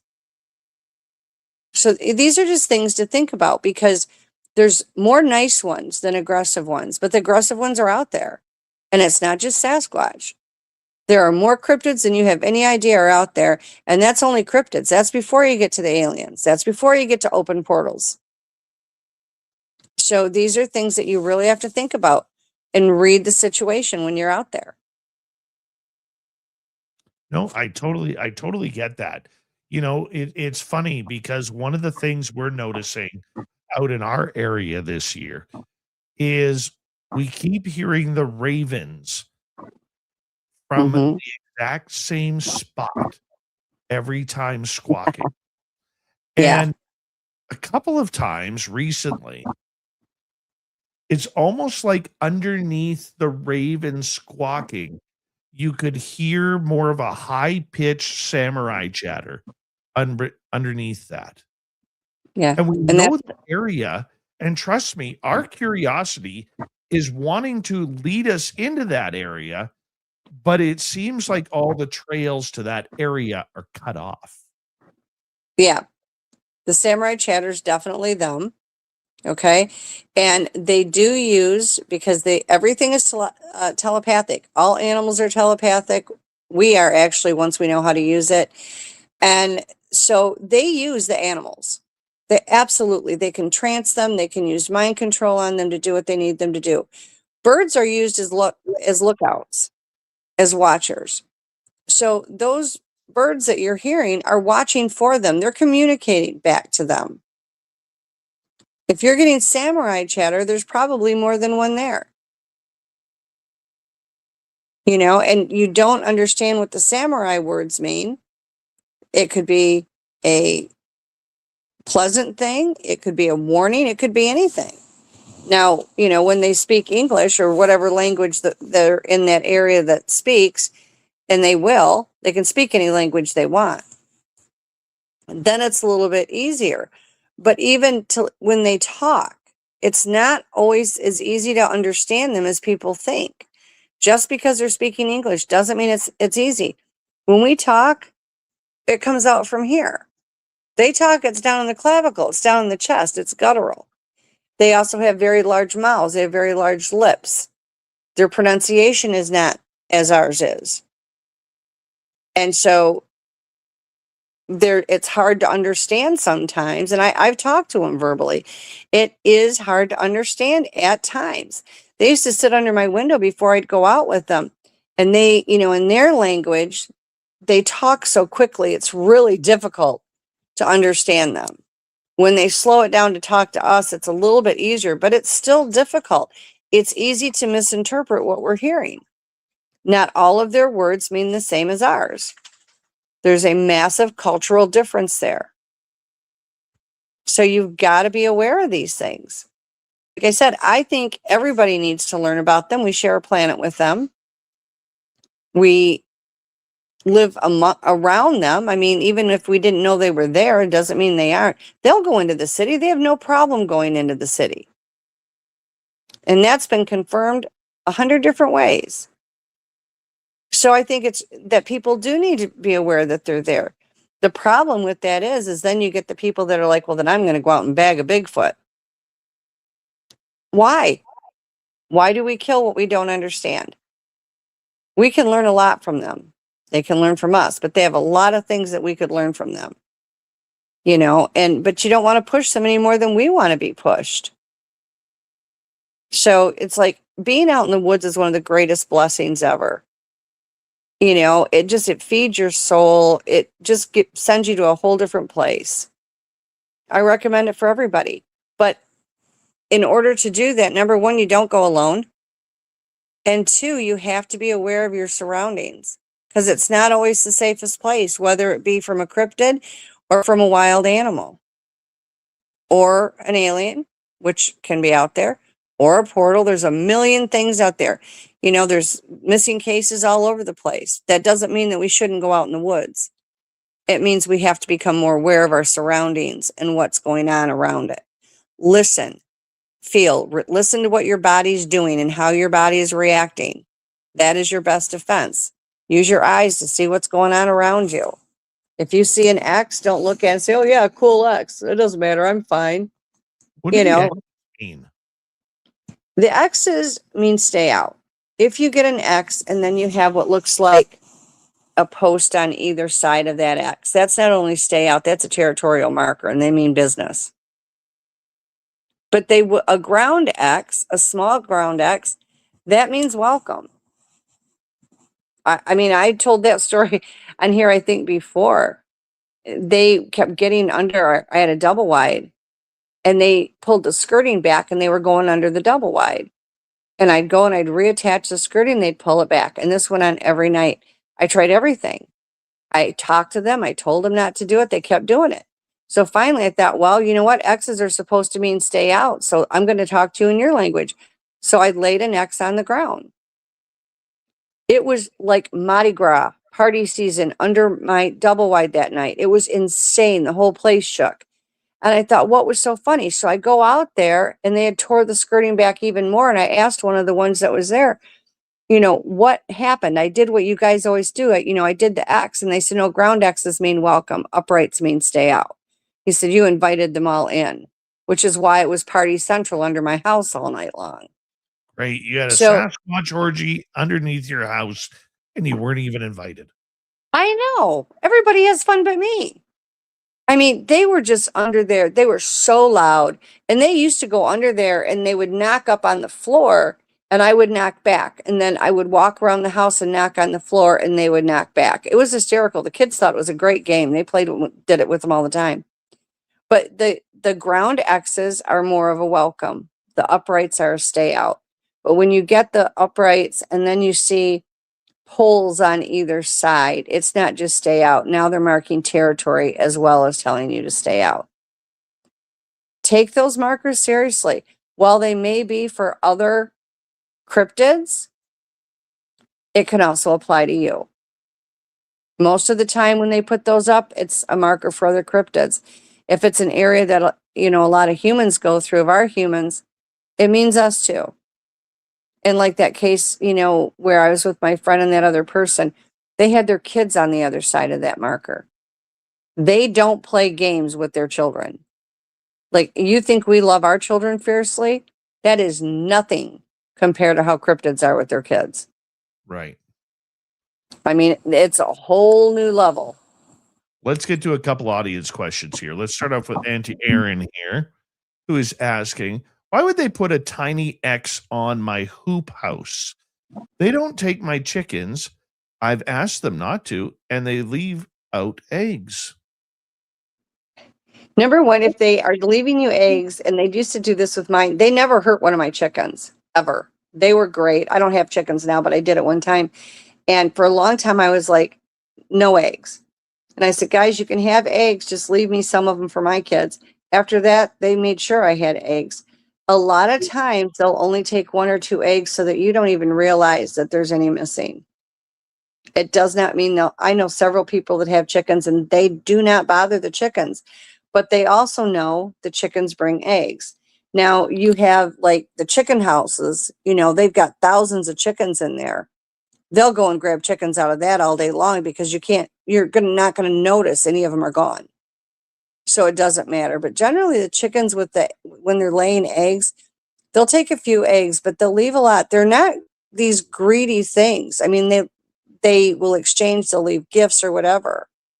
Now, as far as the X on your hoop house, is it up did they hang it on there? That could mean that they're telling other things that they don't want it to go in there and bother it. They could have marked that as knowing it's yours. It sounds like what I'm getting is they actually really like you very much. They think you're kind. You have a very warm heart, they're saying. So my guess would be the tiny X on that house, on the hoop house, is because that is yours. In their own way, they're protecting that for you, and they're telling other ones that they are to stay out of it. That is your property. But they actually like you very much. You're actually building a good relationship with them. All right, moving on here. Let's go to Bigfoot Fades. Do you think the X's could be portals? My personal opinion is that they are not. Could they be? Absolutely. Absolutely. I have not found an X that was a portal. I found portals near X's, but not the X itself. We already know that some of these teepees that they will portal. I've actually seen them go into the teepees and portal out. But also these arches that everybody sees, not only are they used for directionals, they bend them with energy. That's why they don't break. But I was with somebody that I was explaining the arches to, and the energy, there's an energy flux in those arches if you can find it. And he was filming it while I was explaining this to him. And we actually got on camera a being come out of the portal that was within that arch. A lot of their structures can have portals in them, absolutely. As far as the X's, I would never rule it out. I have not seen one. And I'm usually pretty good at finding portals, but I personally have not seen one, but I would not rule that out. No. I would think that it would be near it though, for sure. All right, let's move on to another one. This one comes from PDG. Okay. Robin, do your kids have the psychic connection too? Some of them do. Are they thrilled about it? No. They liked it better when they were younger. And I have I have two in particular that very much so was. And the one, their spouse is not really for it, so they don't practice any of that. And my other one is very, very gifted, but she would just rather be a wife and a mom. So she gets it. Like she'll get the mind speak whether she wants it or not, but she doesn't really practice any of them. And I do have an older boy that now has gotten to a point in his life and he does have gifts. He's like, okay, I'm ready now. What tends to be going on in my family is the grandkids. I have grandkids that have had abilities on and off, and as they grow up and they forget about them, it's not that big of a deal.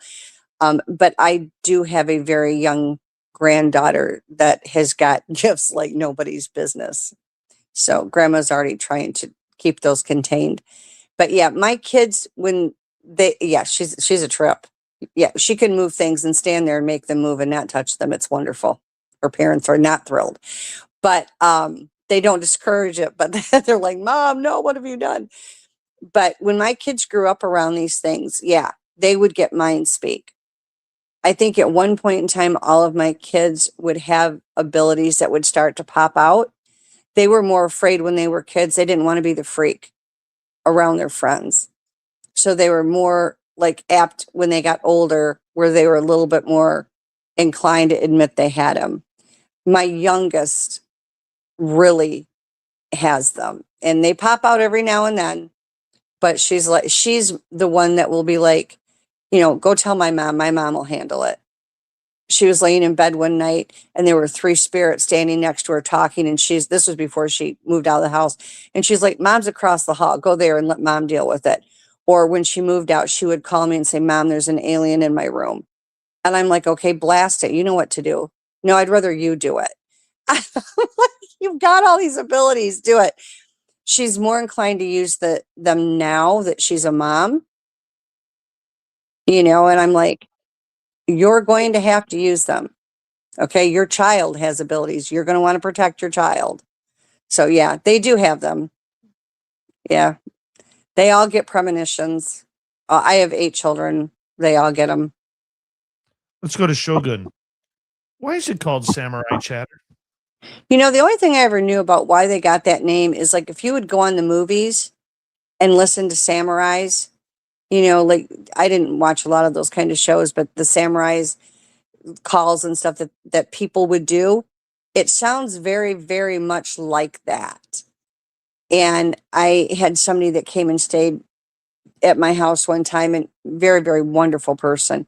And he could do the samurai chatter to them. And they responded to it. I'm gonna, and this is again my opinion, guys. Nothing against anybody that does whoop calls or the samurai chatter. I don't do them. I've tried to do 2 whoop calls in my life just to see if I could do it. We don't know what we're telling them. We may have an intention of it to be friendly or just a hi, how are you? We could be, you know, telling them something completely different.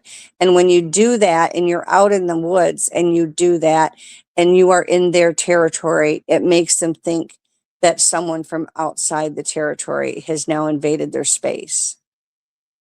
So it doesn't always end badly, but it's just something to think about when you go to do it. I'm not telling you not to do it. I'm telling you to do it with caution and really think it through. I don't personally think it's a good idea, but other people enjoy it. One final question for you from Nicole. And this says, can Sasquatch reincarnate as humans in their next life? Absolutely.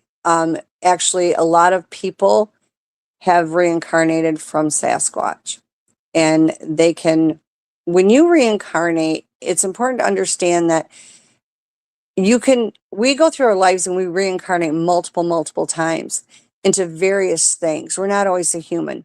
We could be a plant, we could be a dog, we could be an alien, we could be a Sasquatch, we could be a dogman. Okay, that's part of reincarnation. The soul experiences many different lives, many different forms. So is it possible for them to as well? Absolutely. Do a lot of them go into spirit form? I mean, they will. They'll stay in spirit form and hang around for a while, but when they reincarnate, they can absolutely come back as a human.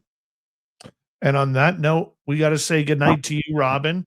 It is absolutely great. Give us your website. You can reach me at www.paranormal-empowerment.com, or you can find me on Facebook under Robin Haynes, no middle initial, Haynes. Love you. Robin Haynes, everybody, as we say goodnight to her. And hello to Mr. Ron Bumblefoot Thaw, rocking in the background with Little Brother is watching. Bumblefoot is the official music of Spaced Out Radio, rocking us in and out of every single show. Get your horns up for the guitar god himself. Special thanks to everybody listening in at work, at home, in your cars, wherever you may be. Thank you to everyone in our chat rooms tonight. YouTube, Twitch, LGAP, Facebook, Spreaker, LinkedIn, the Space Travelers Club, and on X, hashtag Spaced Out Radio. Remember, this show is copyright by Spaced Out Radio and Bigfoot Broadcasting Limited. Thank you so much for choosing to share your evening with us, because together, my friends, we're watching. We own the night. Mr. Bumblefoot, we need a favor. We need you to take us home.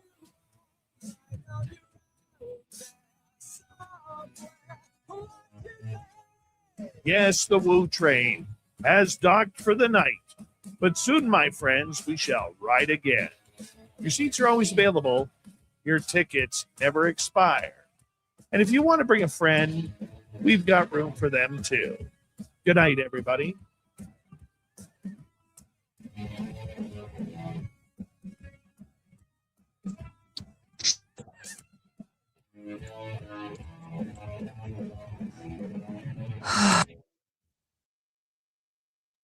Good job, Robin.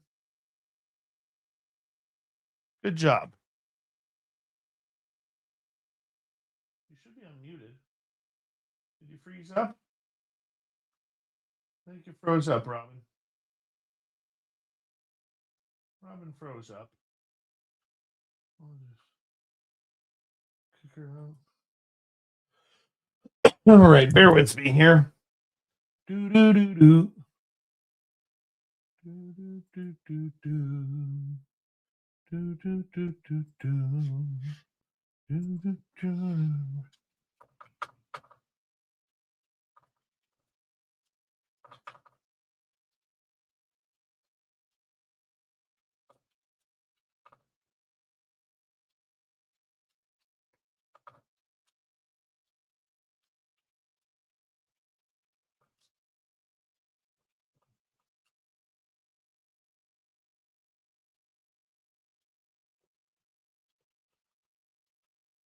All right, we'll go like that. Do, do, do, do, do.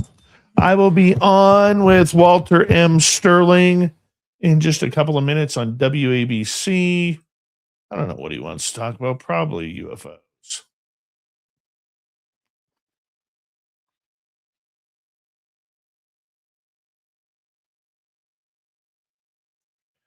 Do, do, do, do, do.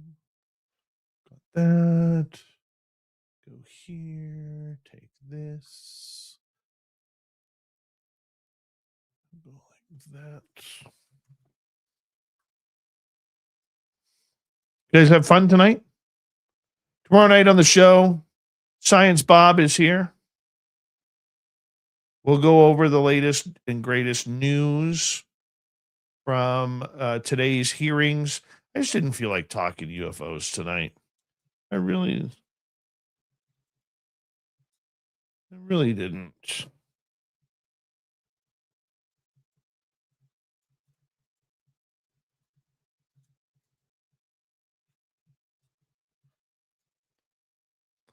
I just didn't feel it. Sometimes you get UFO'd out. You know what I'm saying?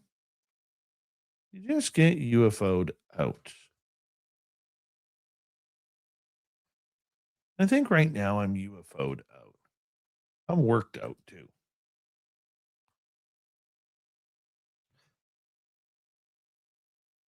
Yeah, I don't know. I don't know. Where am I going here? This is where I'm going. There we go. Got that. Do-do-do-do. Do-do-do-do. Okay, where is it? Where are my downloads? God, I hate that when you download something and it disappears. All right, guys, I got to get going here. Hey, buddy. Just living the dream.